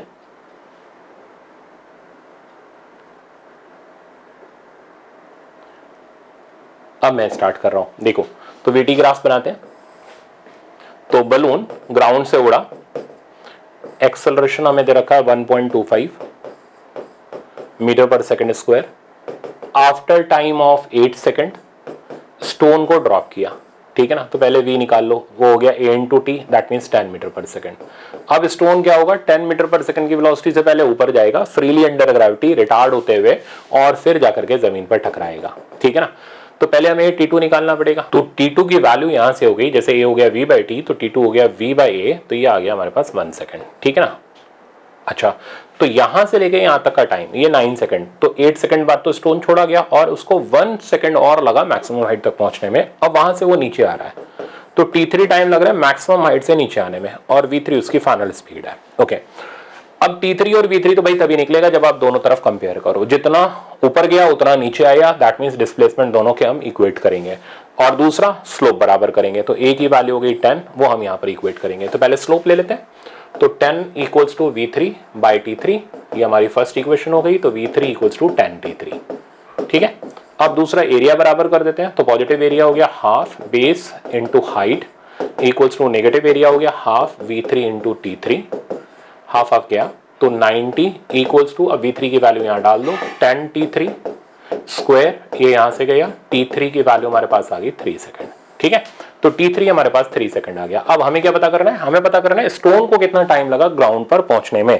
तो स्टोन कितनी देर बाद छोड़ा गया है, 8 सेकंड के बाद। अब उसको ऊपर जाने में 1 सेकंड लगा, वापस नीचे आने में 3 सेकंड लगा, तो टोटल छोड़े जाने के बाद ग्राउंड तक पहुंचने में उसको 4 सेकंड का टाइम लगा, इसलिए हमारा ऑप्शन नंबर इसके अंदर सेकंड करेक्ट हो गया। तो मेरे ख्याल से समझ आ गया होगा। रॉकेट वाला आ गया, बलून स्टोन आ गया, तो इतने में तो कॉन्फिडेंस आ जाता है कि हाँ यार अब हम कर सकते हैं। अब चलते हैं नेक्स्ट प्रॉब्लम पर। तो अब वापस से हम आ जाते हैं थ्योरी पार्ट पर। यह आपका accelerated motion, uniformly accelerated motion और वेरिएबल एक्सेलरेशन की थ्योरी है। इसमें हम लोग मोशन अंडर ग्रेविटी भी कवर करेंगे, सारे इक्वेशन ऑफ मोशन के प्रॉब्लम भी कवर हो जाएंगे। तो चलो देखते हैं, पहले एक बार बेसिक थ्योरी रिवाइज कर लो। ये इक्वेशन ऑफ मोशन है जो हमारी, वो वेक्टर फॉर्म के अंदर मैंने लिखी हुई है। इसमें हम लोग ns सेकंड भी देखेंगे। तो ns सेकंड की इक्वेशन मतलब जब बॉडी अपनी जर्नी को एक सेकंड का टाइम इंटरवल में ब्रेक करती है, तो इक्वेशन आ गई u plus half a two n minus 1। I think equation तो आपको आती होगी। अच्छा, एक और बड़ी इंपॉर्टेंट बात है, अगर एक्सेलरेशन कांस्टेंट है, ठीक है ना, इनिशियल वेलोसिटी 0 है, तो इक्वल टाइम इंटरवल में जो डिस्टेंसेस कवर होते हैं उनका रेशियो 13579। इस पे भी हम लोग डायरेक्ट टैप वाटर ड्रॉपलेट का प्रॉब्लम देखेंगे। तो इक्वल टाइम इंटरवल में कवर करेगा डिस्टेंस का रेशियो 13579 ऑड नंबर के रेशियो के बराबर होता है। और इक्वल डिस्टेंसेस को कवर करने का जो टाइम होता है, ये मैंने यहाँ दिया हुआ है। तो ये टाइम होता है √1 minus √0, √2 minus √1, √3 minus √2। Standard result है, ठीक है ना। ये अगर ऑब्जेक्टिव में पूछे जाते हैं सिर्फ टिक मारना है, कोई सोल्यूशन आपको नहीं देना होता, ठीक है ना। तो ratio of distance covered in first second third second मतलब इक्वल टाइम इंटरवल में 1359। Ratio of distance covered in 1 second 2 second 3 second मतलब हर एक जो आप डिस्टेंस देख रहे हो t सेकंड के अंदर जो कवर हो रहा है, that is proportional to 1 square 2 square 3 square and n square. अगर एक्सेलरेशन वेरिएबल है तो ऑब्वियसली फिर हमें कैलकुलस यूज करनी पड़ती है, इंटीग्रेशन यूज करना पड़ता है, उसका भी प्रॉब्लम मैंने रखा हुआ है। तो अगर एक्सेलरेशन टाइम के फंक्शन में तो dv बाई dt यूज करके हम इंटीग्रेट करेंगे, अगर एक्सेलरेशन पोजीशन के फंक्शन में है तो b dv by dx use करेंगे। इस पे हम लोग प्रॉब्लम देखेंगे, थ्योरी में कुछ खास मजा नहीं आता। अब देखो, थोड़ा सा मैंने मोशन अंडर ग्रेविटी का कुछ एक दो चीजें मैंने बोली थी, मैं बताऊंगा। जैसे मैंने बोला था एयर ड्रैग वाला आपको बताऊंगा, ठीक है ना, तो वो मैंने यहाँ रखा हुआ है।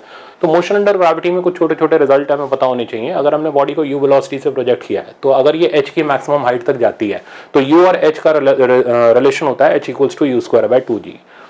अगर ग्रेविटी ही रिटार्ड करा रही है, ग्रेविटी एक्सेलरेट करा रही है, ठीक है ना, मतलब रिटार्डेशन और एक्सेलरेशन दोनों सेम है, तो टोटल टाइम हो जाता है 2u/g, जिसमें u/g एसेंट का टाइम, u/g डिसेंट का टाइम बराबर होते हैं, ठीक है ना, तब तक जब तक कोई एयर ड्रैग नहीं है।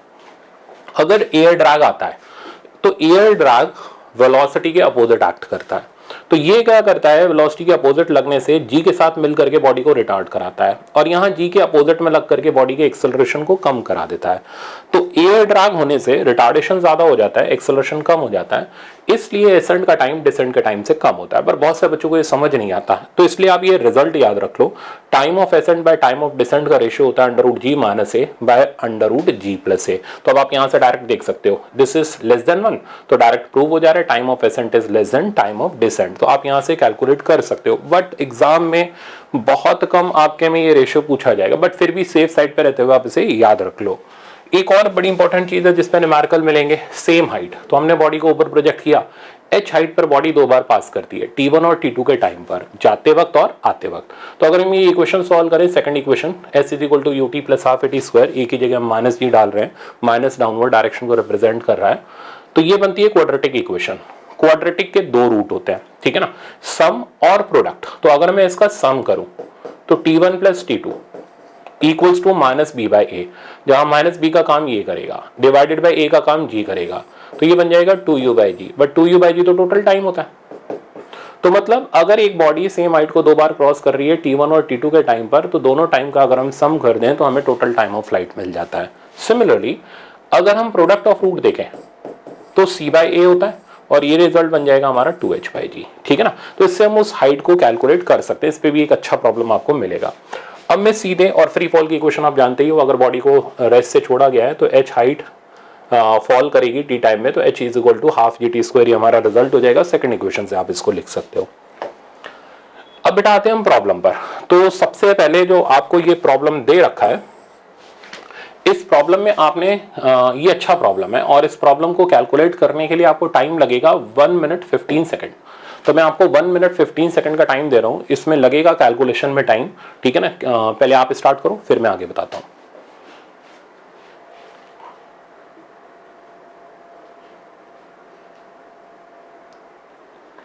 गलती होने का चांस भी मैक्सिमम होता है इसके अंदर, नेगेटिव मार्किंग हो जाती है, मतलब एरर इन कैलकुलेशन आप इसको बोल सकते हो।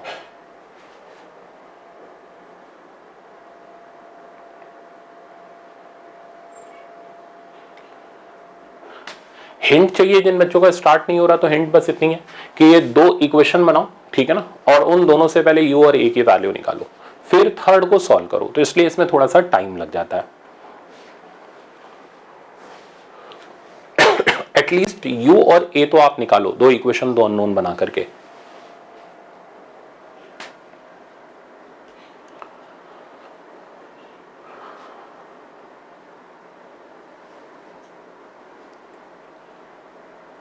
तो मेरे ख्याल से बच्चों का आंसर तो आ रहा है, पर कम बच्चों का आ रहा है, क्योंकि थोड़ा सा कैलकुलेटिव प्रॉब्लम हो गया। तो मैं इसका टाइमर अब बस रोकता हूं। तो अब आपको करना क्या है, इस प्रॉब्लम, ये जो प्रॉब्लम है जिन बच्चों से गिवन टाइम में नहीं हो रहा, तो आप 1-2 बार प्रैक्टिस जरूर कर लेना, और जो प्रैक्टिस शीट में मैं दे रहा हूं या टेस्ट में दे रहा हूं प्रॉब्लम, उनमें से इन प्रॉब्लम को रखूंगा ही रखूंगा। तो आप एक बार जरूर लगा लेना, ताकि आप परफेक्ट हो जाओ, फिर एग्जाम में आने पर गड़बड़ ना हो। अब देखो क्वेश्चन ये कह रहा है, डायग्राम बना लेते हैं। ये कह रहा है body moving with uniform acceleration, तो एक्सेलरेशन कांस्टेंट है, कितना हमें नहीं पता। डिस्क्राइब 4 मीटर इन 3 सेकंड्स, ठीक है ना, तो सॉरी 3rd सेकंड, तो 3rd सेकंड में बॉडी कवर करती है 4 metre, and 12 metre in next 5th second, sorry 12 metre in the 5th second. 5th second में बॉडी कवर करती है अपना 12 मीटर। हमें पता करना है distance describe in next 3 second. तो नेक्स्ट 3 सेकंड क्या हो गया, 5 + 3 यानी 8 सेकंड। तो 5 सेकंड से 8 सेकंड के बीच का ये जो डिस्टेंस है, this we have to calculate. अब देखो पहले करना ये पड़ेगा, हमें नहीं पता यार इनिशियल वेलोसिटी कितनी है, तो u एज्यूम कर लो। तो पहले ns सेकंड वाली इक्वेशन यूज करके 2 बार हम u और a का वैल्यू निकाल लेते हैं। तो s nth का फॉर्मूला हो गया u + ½ a 2n - 1। अब इसके अंदर डाटा पुट करते जाते हैं। s nth की वैल्यू होगी 4, u + ½ a 2n माइनस 1 3 2 6 माइनस 1 5, this is equation number 1। Similarly इसके लिए यूज कर लेते हैं 12 equals to u plus half a into 5 2 10 minus 1 यानी 9, ये हो गई हमारी सेकंड इक्वेशन। अब इन दोनों को सब्ट्रैक्ट कर दो तो u कैंसिल हो जाएगा, a आ जाएगा। सब्ट्रैक्ट करने पर 8 equals to half a into 4, तो a की वैल्यू यहाँ से हमारे पास आ गई 4 metre per second square. a 4 आ गया, तो अब इसको पुट कर देते हैं तो हमारे पास u की वैल्यू आ जाएगी, कहीं पे भी पुट कर दो। तो फर्स्ट इक्वेशन के अंदर पुट कर दे रहा हूँ, तो 4 equals to u plus half a की जगह 4 इंटू 5, ठीक है ना, 5 ही था ना, हाँ। तो ये यहाँ से कैंसिल हुआ, 5 और 2 10, उधर माइनस हुआ, u की वैल्यू आ गई -6 मीटर पर सेकंड, राइट। तो ये हमने प्रॉब्लम का सिंप्लीफिकेशन, इतना करने में आधा मिनट आराम से लगता है, समझाते जाओ तो 45 सेकंड तो आराम से निकल जाते हैं। अभी भी प्रॉब्लम खत्म नहीं हुआ, क्योंकि हमें इस इंटरवल का डिस्टेंस निकालना है, और जो सीधे सीधे तो नहीं आने वाला, ठीक है ना। इसे निकालने के लिए आपको क्या करना पड़ेगा, टोटल 8 सेकंड में से टोटल 5 सेकंड तक के डिस्टेंस को माइनस करना पड़ेगा। तो डिस्टेंस ट्रैवल्ड टिल 8 सेकंड, तो S8 की वैल्यू निकालते हैं। इसके लिए ut plus half AT square मैंने यूज किया, ठीक है ना। S8 की वैल्यू हमारे पास आ गई, u की वैल्यू थी -6, t की वैल्यू 8 प्लस हाफ a की वैल्यू हमारे पास आ गई 4 इंटू 64, ठीक। तो ये 8 6 48 आ गया, और इधर हमारे पास 2 और 128, ठीक है ना। तो रिजल्ट हमारे पास बचा 0 और ये 80 मीटर। तो distance travel till 8 second is कितना, 80 मीटर। पर आंसर ये नहीं है, हमें 8 और 5 सेकंड के बीच का गैप निकालना है। तो अब S5 निकाल लेते हैं, t की जगह 5 पुट करके, तो -6 इंटू 5 हाफ, a की जगह 4 इंटू 25, ठीक है ना। ये हो गया 2, तो इधर आ गया -30 प्लस 50, रिजल्ट बचा 20। तो आंसर आ गया S8 minus S5 equals to 80 minus 20, यानी आंसर मिला 60 मीटर, ठीक है। तो इसका ऑप्शन हमारा थर्ड करेक्ट हो गया। बट आप ये देख रहे हो, ये प्रॉब्लम कैलकुलेटिव है, हम चाह के भी इसके अंदर टाइम को रिड्यूस नहीं कर सकते, जल्दबाजी करिए तो कैलकुलेशन में एरर होगी। तो इसलिए ऐसे प्रॉब्लम में मान के चलो 1 मिनट 15 सेकंड से लेके 1 मिनट 30 सेकंड, यानी 1.25 मिनट से 1.5 मिनट तक का टाइम आराम से लगेगा, ठीक है ना, depending on the length and calculation of problem. तो अगर इस तरीके का प्रॉब्लम मिलता है तो आइडिया होना चाहिए कि 1.5 मिनट का टाइम सिक्योर करके चलना है, जल्दबाजी नहीं करनी, ठीक है ना। हम इसको करेक्ट ही करके आएंगे। अब चलते हैं आगे। तो ये जो नेक्स्ट प्रॉब्लम आप देख रहे हो, ये प्रॉब्लम कंपैरेटिवली थोड़ा आसान है, मैं आपको 45 सेकंड दे रहा हूं, करो। बट इंपॉर्टेंट प्रॉब्लम है, इस तरीके का जनरलाइज प्रॉब्लम की फ्रीक्वेंसी अच्छी होती है, ठीक है ना। तो आप इसको सॉल्व करो, और मुश्किल नहीं है, मतलब लास्ट वाले से तो आसान ही है।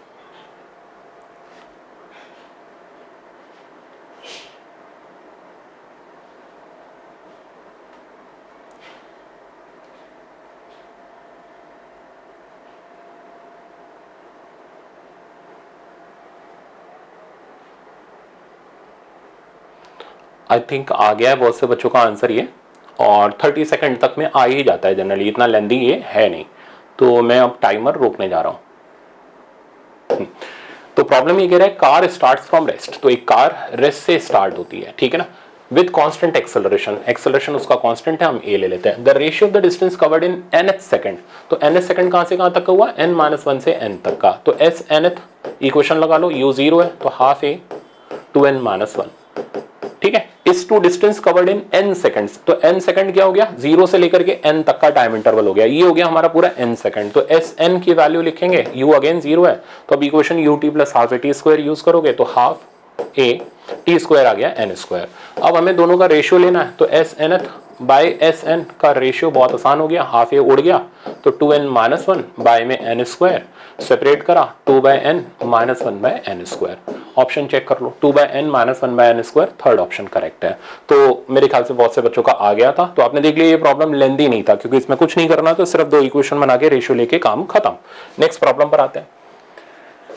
नेक्स्ट प्रॉब्लम जो है आपका, वो ये कह रहा है पार्टिकल मूविंग विद वेलोसिटी इतना है, सब्जेक्टेड टू एक्सेलरेशन इतना, डायरेक्शन, हाँ ठीक है। इस प्रॉब्लम के लिए आपको सिर्फ और सिर्फ 30 सेकंड का टाइम बहुत है, तो करो इसको कंप्लीट।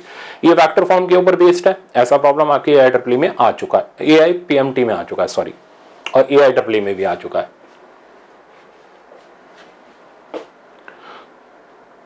थर्टी सेकंड में आराम से आ जाएगा आपका ये प्रॉब्लम। आई थिंक आ गया बहुत से बच्चों का।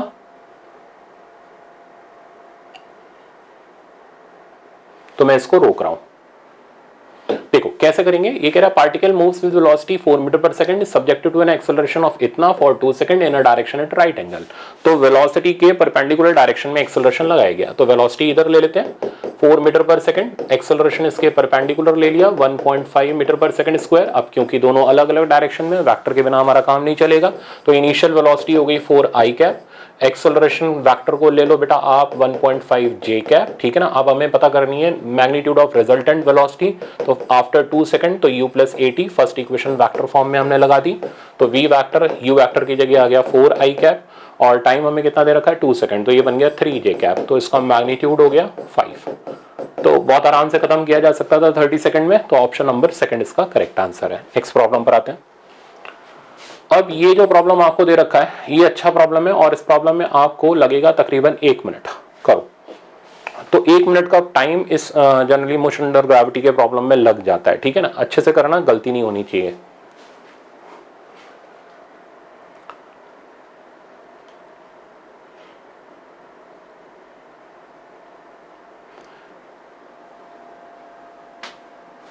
वैसे 1 मिनट नहीं, मैंने थोड़ा सा गलत प्रेडिक्ट कर लिया, ये आई थिंक 45 सेकंड में आपसे हो जाएगा, ज़्यादा देर का है नहीं ये प्रॉब्लम। 45 सेकंड, 30 सेकंड बहुत है। आ गया बच्चों का आंसर, तो मैं 45 सेकंड ही दे रहा हूँ, इसके ऊपर नहीं दे रहा, ठीक है ना। थोड़ा टाइम एडजस्ट कर रहा हूँ, कई जगह मैंने बढ़ा भी दिया तो यहाँ मैंने घटा दिया, ठीक। तो प्रॉब्लम ये कह रहा है बॉडी को यहाँ से h हाइट के क्या टॉप ऑफ द टावर से रिलीज किया गया, ठीक है ना। 2 सेकंड के बाद बॉडी को रोक लिया गया, तो 2 सेकंड में बॉडी जो डिस्टेंस कवर करेगी h वो हो जाएगा हाफ जी टी स्क्वायर। तो हाफ जी टी स्क्वायर को अगर हम लिखेंगे तो हाफ जी की जगह आ गया 10, टी स्क्वायर हो गया 4, तो रिजल्ट आ गया 20 मीटर। अब यहाँ बॉडी को रोक लिया गया और फिर इसको फॉल कराया गया 2 सेकंड के लिए, यानी फिर से फ्री फॉल हुआ, और फिर 2 सेकंड के लिए हुआ, तो फिर से हाइट जो कवर करेगी वो 20 मीटर की करेगी हाफ जी टी स्क्वायर के हिसाब से। अब पूछना क्या जाता है, what will be the height after next 2 second. तो हाइट तो बेटा ग्राउंड से निकाली जाती है, ये थोड़ा ना हाइट हो गई, ये तो हो गया फ्री फॉल करके कितना नीचे गया, तो हाइट हो गई ये। तो हाइट की वैल्यू आप कैलकुलेट करोगे तो ये हो जाएगी h-40 मीटर, इसलिए मैंने बोला था ज्यादा टाइम नहीं लगेगा, तो h-40 option 4th correct. Next problem, हाँ इसमें टाइम लगेगा आपको 1 मिनट का, तो इसके लिए मैं आपको 1 मिनट दे रहा हूं। तो मैं थोड़ा सा बस वो समझा था, ये वाला प्रॉब्लम पहले आ गया, तो इसलिए मैंने वहां टाइम थोड़ा बढ़ा दिया, बट कोई बात नहीं, आप मैनेज कर लो। अब इसमें 1 मिनट का टाइम लगाओ।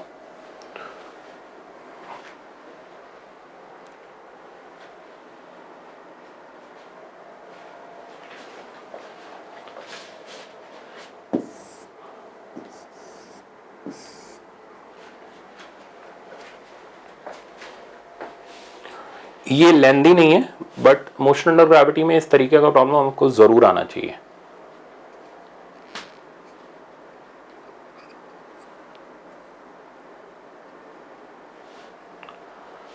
इक्वेशन ही बनानी है आपको, 2 इक्वेशन बनानी है, उससे आ जाएगा आपका ये।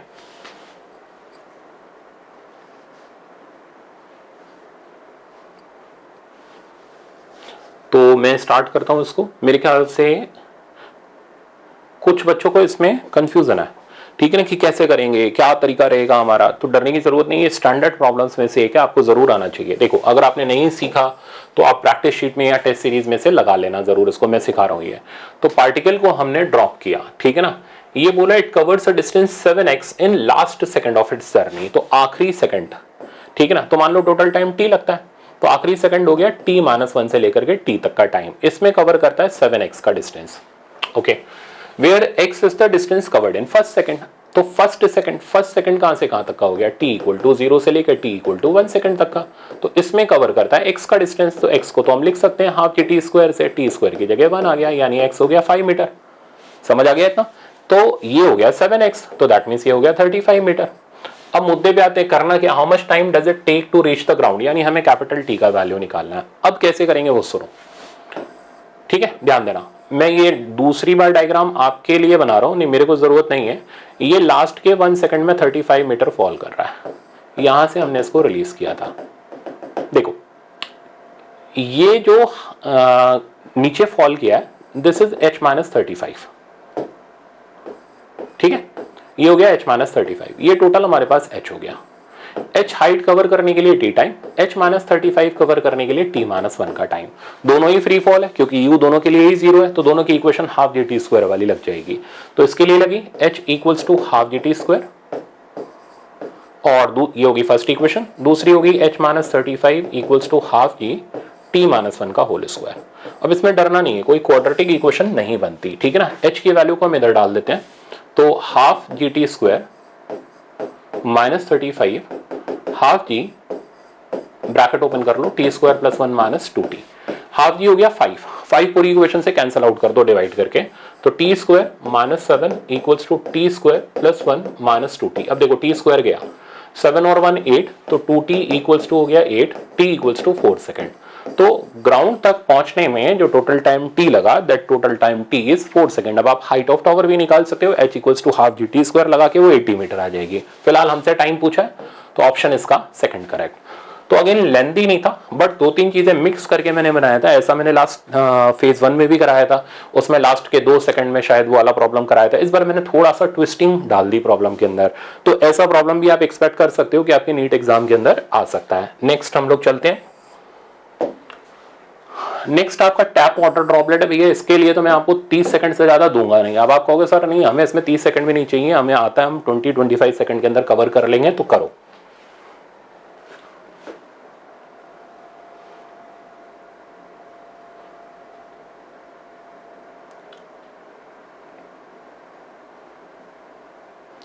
तो आई थिंक हो ही गया बच्चों का, आ ही गया आपका आंसर इसमें, और वैसे भी बहुत आसान है टैप वाटर ड्रॉपलेट प्रॉब्लम। तो मैं इसको रोक रहा हूं। टैप वाटर ड्रॉपलेट का कंसेप्ट मैंने बताया हुआ था, इनिशियल वेलोसिटी 0 है, ठीक है ना, और फ्री फॉल वाली कंडीशन बिल्कुल उसी तरह लगती है। इक्वल टाइम इंटरवल में जो डिस्टेंस कवर करते हैं उसका रेशियो 1357, इसी रेशियो के ऊपर बेस्ड ये प्रॉब्लम होता है। अब ये बोल रहा है थर्ड ड्रॉपलेट जो है वो टैप से निकलने वाली है। फर्स्ट ड्रॉपलेट ग्राउंड पे टकरा चुकी है, सेकंड ड्रॉपलेट हवा में लटकी हुई है, टैप की हाइट 5 मीटर है। तो कहता है बता दो यार सेकंड ड्रॉप की हाइट कितनी होगी। तो यहां से ये डिस्टेंस हो गया x, तो ये हो गया 3x, ठीक है ना, 1357 वाले हिसाब से। तो टोटल डिस्टेंस की वैल्यू यानी 4x की वैल्यू 5 आ गई, x की वैल्यू होगी 1.25, सही है। तो 1.25 हमारे पास x आ गया, बट हमें x नहीं निकालना, हाइट ऑफ सेकंड ड्रॉप निकालना है। तो वो हाइट हो गई हमारी 3x हम सिंप्लीफाई करेंगे तो ये आ जाएगा 3.75 मीटर। तो ऑप्शन हमारा थर्ड करेक्ट, इसलिए इसमें ज्यादा टाइम लगता नहीं है। नेक्स्ट प्रॉब्लम आते हैं। ये बहुत अच्छा प्रॉब्लम है, इसको करने में आपको थोड़ा परेशानी होगी, हो सकता है आपसे ना हो, तो ये one of the best problem है आज का। इसमें आपको 1 मिनट लगेगा, ठीक है ना, 1 मिनट 15 सेकंड। और अगर नहीं है ऐसा प्रॉब्लम छोड़ देना बिल्कुल, ठीक है ना, सारे नहीं करने, हमने इतने तो कर लेने कि हमारा सिलेक्शन हो जाएगा।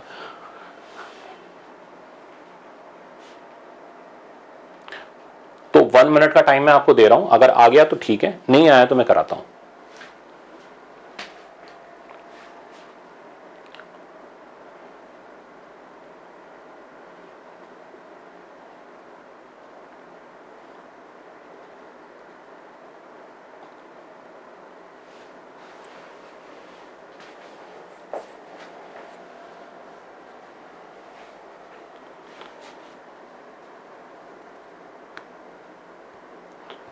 तो बहुत कम बच्चों को आई थिंक ये प्रॉब्लम पूरा, थोड़ा तो आ रहा होगा, आधा तो प्रॉब्लम आ रहा होगा, बट वो लास्ट वाले पार्ट तक पहुंचने में आपको थोड़ी दिक्कत आ रही होगी।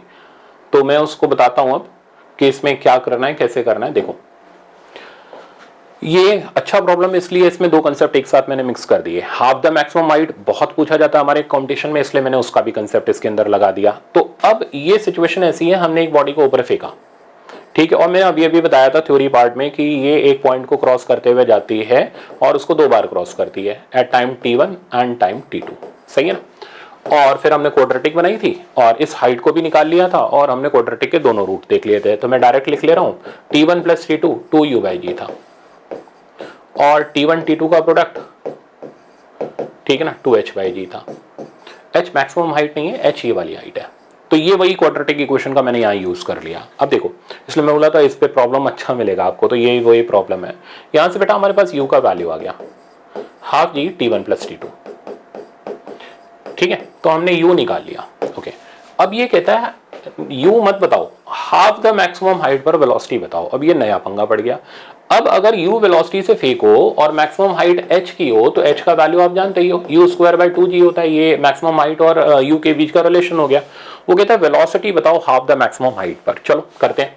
तो थर्ड इक्वेशन लगाई, यू स्क्वायर प्लस 2as, चीजें पुट करते हैं, वी स्क्वायर, यू स्क्वायर हम बाद में डाल देंगे, प्लस 2, ए की जगह माइनस ई आ गया और एस की जगह आ गया हाफ द मैक्सिमम हाइट यानी h/2, ये यहां से कैंसिल हुआ।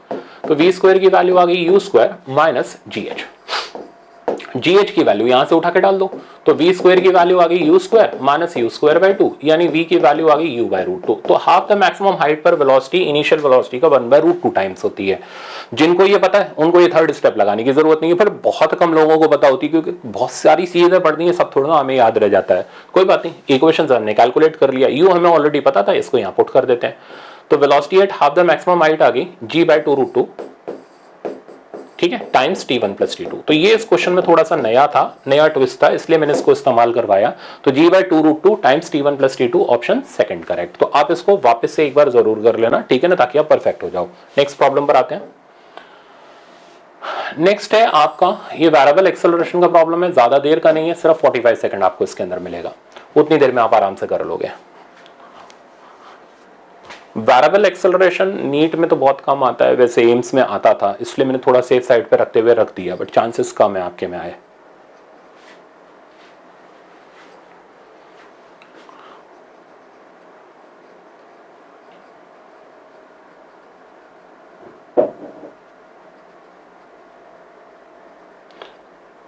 तो आई थिंक आ गया बहुत से बच्चों को, बस एक बार इंटीग्रेट ही करना है और ज्यादा कुछ खास इसके अंदर है नहीं।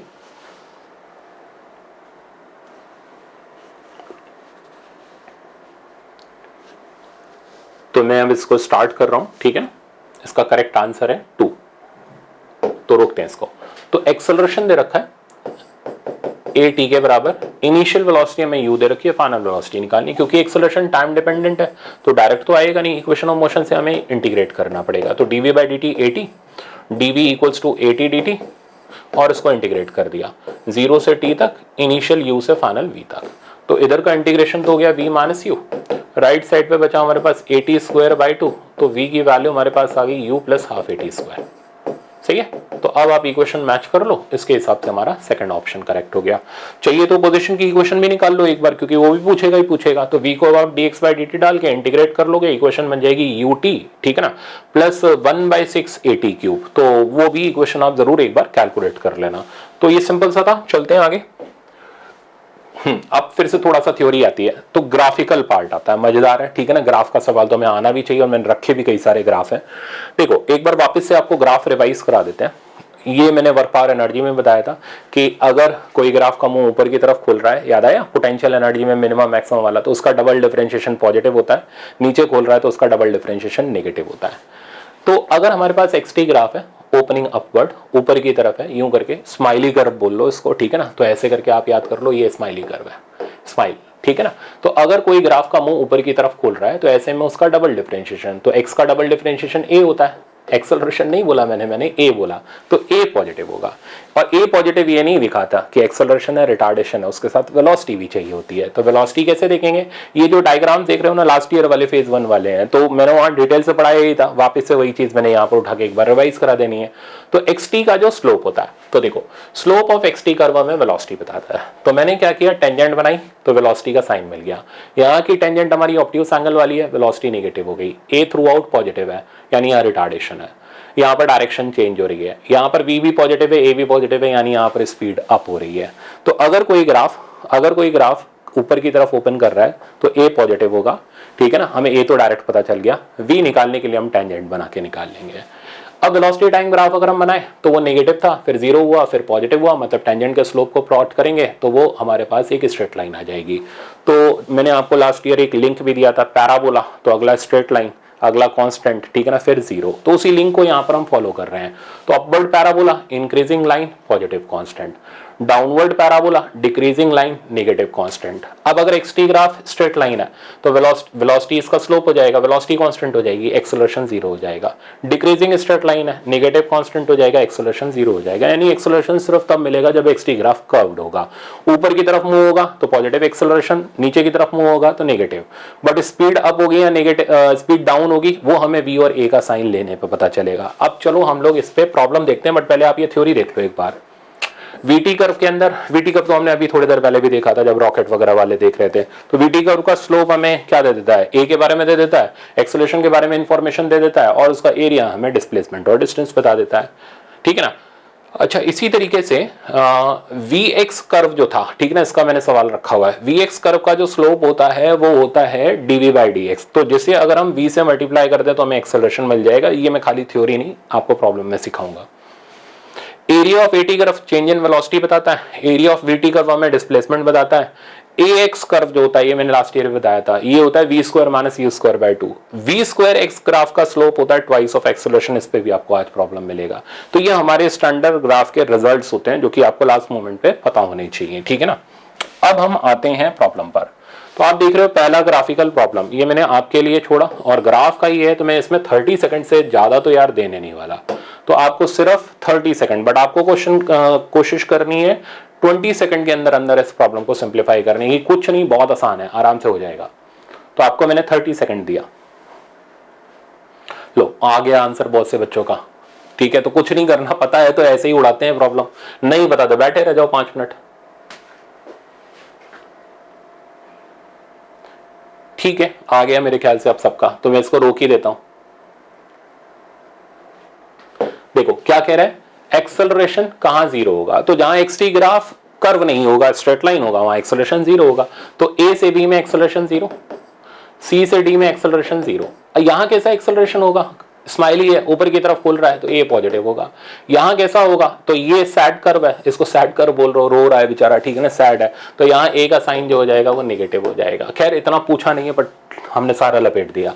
तो ए जीरो कहाँ है, ए बी और सी डी में, तो ए बी और सी डी यानी ए और सी करेक्ट है। अब ए और सी सेकंड के अंदर आ रहा है, तो बन गया सिंगल चॉइस हमारा, ठीक है ना। चलते हैं आगे, इसको अटेम्प्ट करो। ये भी आपका डिस्प्लेसमेंट टाइम के ऊपर बेस्ड है, इसमें सिर्फ आपको 30 सेकंड ही मिलेंगे। तो ग्राफ के लिए इससे ज्यादा टाइम हम नहीं लेते, बहुत आसान होते हैं ग्राफ, उड़ाओ इसको। अगर आप मेरे से पढ़े हुए हो, फेज 1 पढ़ के आ रहे हो, तो ग्राफ में आप जबरदस्त कॉन्फिडेंस के अंदर होने चाहिए।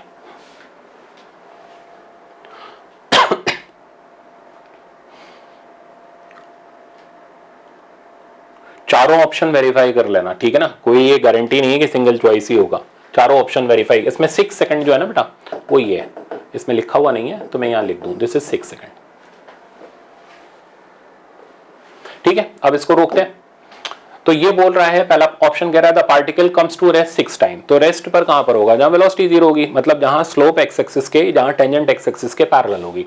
तो 1 2 3 4 5 6, तो इन सब जगह पर वेलोसिटी जो है वो जीरो है। अब गिन लो कितनी जगह हो गई यार ये, ठीक है ना। तो यहां सब पे वेलोसिटी 1 2 3 4 5 6, तो 6 जगह पर पार्टिकल रेस्ट पर आया है, बिल्कुल ठीक है। दूसरा, maximum speed is at t is equal to 6 second, और t इज इक्वल टू 6 पे तो जीरो है, तो ये तो पॉसिबल ही नहीं है। Velocity remains positive from 0 to 6, तो 0 से 6 तक कंटिन्यूस वेलोसिटी पॉजिटिव है, तो ऐसा भी नहीं है। यहाँ नेगेटिव है फिर जीरो, टेंजेंट बनाते जाओ और कुछ खास थोड़ा ना करना है। यहाँ पॉजिटिव है फिर जीरो, तो ये स्टेटमेंट भी गलत है। Average velocity for total period shown is negative. अब यार एवरेज वेलोसिटी कैसे पता चलेगी, जानते हो, एवरेज वेलोसिटी जो होती है delta x by delta T, वो स्लोप ऑफ कॉर्ड होती है। तो कभी भी एक्सटी ग्राफ में एवरेज वेलोसिटी निकालनी है, कॉर्ड बना दो, ये लो और इसको लो और पकड़ो और ज्वाइन करो, ये कॉर्ड बन गई। स्लोप कैसा दिख रहा है इसका, नेगेटिव तो किसी एंगल से नहीं दिख रहा, पॉजिटिव दिख रहा है। तो एवरेज वेलोसिटी जो है वो पॉजिटिव है, नेगेटिव नहीं है, इसलिए ये ऑप्शन भी हमारा गलत है। तो इसमें सिर्फ और सिर्फ हमारा फर्स्ट ऑप्शन करेक्ट था। अब देखो इसमें तो यार मैं किसी एंगल से आपको 30 सेकंड से ज्यादा देने ही नहीं वाला, फटाफट से अटेम्प्ट करो आप, ये 30 सेकंड के अंदर सारे बच्चे कर लोगे इसको, ठीक है ना। तो आपको एक 80 ग्राफ दे रखा है और वेलोसिटी पता करनी है, t is equal to 2 second पर, initial velocity 2 metre per second है। आ ही गया होगा बहुत से बच्चों का, तो इतनी देर में आ गया होगा सवाल।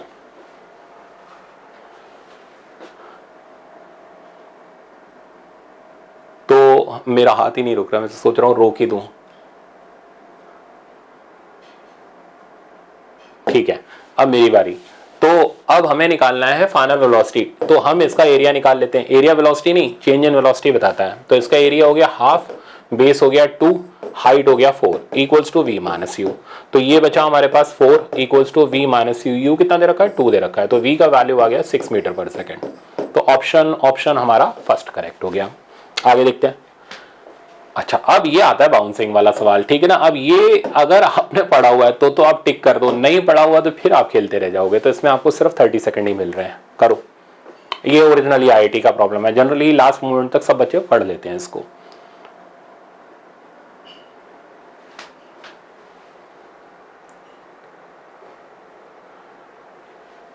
तो बाउंसिंग ऑफ बॉल में दो सवाल बनते हैं, वी वर्सेस एच और वी वर्सेस टी का। वी वर्सेस टी में आपको कोलिजन में बता दूंगा।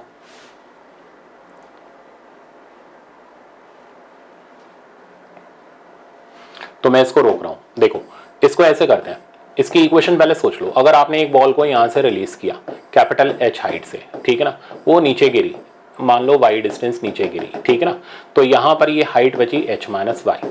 अब आपको जो बनाना है ग्राफ, वो ग्राफ बनाना है height D above the ground, sorry, तो हाइट जो है ग्राउंड से ऊपर उसने डी दे रखी है। तो ये जो बॉडी फॉल करी ना, ये करी एच माइनस डी।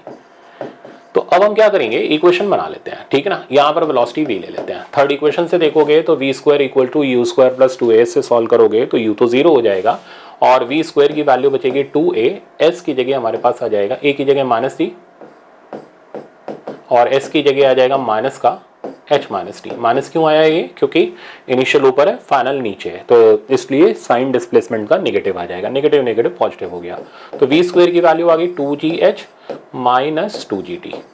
अब चेक करो यार, v की पावर 2 है और d की पावर 1 है, तो v y एक्सिस पर और d हमारा x एक्सिस पर रहेगा। तो ग्राफ तय है, एक की पावर 2 सॉरी, तो v की पावर 2 है और x की पावर 1 है, तो ग्राफ तय है, पैराबोला बनेगा। नेगेटिव होने से ये नेगेटिव एक्सिस की तरफ इसका मुंह खुलेगा, पावर इसकी 1 है तो d एक्सिस की तरफ इसका माउथ ओपन होगा, साइन नेगेटिव है तो नेगेटिव d एक्सिस की तरफ होगा। अब शुरू करते हैं हम ग्राफ बनाना। कैसे बनाएं, तो अब ग्राफ बस प्रेडिक्शन, ये तो पता है पैराबोला बनेगा, अब बस हमें हाथ सेट करके पैराबोला बनाना है। तो देखो, शुरू में ये जो हाइट थी d वो h के बराबर थी और वेलोसिटी कितनी थी 0, वेलोसिटी 0 यहां पर होगी, ठीक है ना। हाइट ये किसके बराबर हो जाएगी, d इक्वल्स टू h हो जाएगा। अब आप पैराबोला बना दो, ठीक, ये वो मोमेंट है। अच्छा, मैंने इधर ही क्यों बनाया, इधर क्यों नहीं बनाया, क्योंकि बॉडी नीचे की तरफ जा रही है, बॉडी की वेलोसिटी नेगेटिव है, तो ये वो मोमेंट है जहां वो ग्राउंड से टकराई। अब टकराते ही वो उछली और नेक्स्ट हाइट d/2 है। अब d/2 हाइट तक जा रही है, इसका मतलब वो उतनी हाइट तक नहीं जा रही जितनी हाइट तक जाना चाहिए था, तो वेलोसिटी जो हो जाएगी वो कुछ कम हो जाएगी और फिर आप अब पैराबोला बना दो। फिर ये ग्राउंड से टकराई इस जगह पर, फिर कुछ कम हाइट तक उछलेगी, फिर ये पैराबोला बना दो। तो इस तरीके से कंटिन्यूअसली छोटे छोटे पैराबोला बनते चले जाएंगे, बट इतना नहीं होता। अब आप देखो ना, आपको सिर्फ ग्राफ में यही पार्ट दिया गया है, यहां से यहां तक और फिर यहां से यहां तक, ठीक है ना, मैक्सिमम हाइट तक पहुंचना। तो ऑप्शन नंबर हमारा फर्स्ट करेक्ट हो गया। नेक्स्ट, तो ये भी पेटेंटेड आईआईटी का प्रॉब्लम है, ठीक है ना, इसके लिए भी आपको सिर्फ आधा मिनट मिलता है। वीएक्स ग्राफ का एएक्स ग्राफ के अंदर कन्वर्जन, तो जिन बच्चों ने मेरे से पढ़ रखा उनको तो पता ही होगा, ये तो हमारे लिए मतलब वरदान है, ठीक है ना, हमें तो सीधे याद होता है, तो उनको तो बस खाली टिक मारना है, आगे चलना है। तो इक्वेशन डिराइव करो आपको, अगर आपने नहीं कर रखा, ठीक है ना, आपको नहीं आता तो फिर आपको डिराइव करना पड़ेगा, और कोई ऑप्शन नहीं है।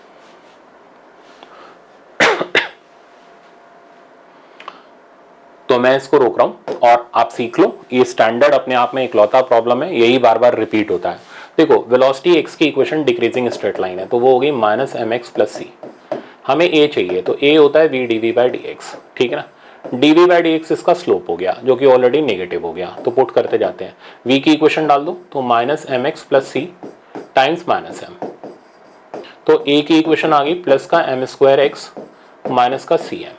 अब चेक करो, a की पावर 1 x की पावर 1, तो ग्राफ तो स्ट्रेट लाइन बनेगा, ये हो गया पॉजिटिव स्लोप के साथ, यानी ax ग्राफ बनेगा positive straight line, y intercept negative है, तो यहां से शुरू होगा, ऐसे भागेगा, सही है। तो स्लोप पॉजिटिव है, इंटरसेप्ट नेगेटिव है, तो हमारा ऑप्शन नंबर इसमें सेकंड करेक्ट हो गया।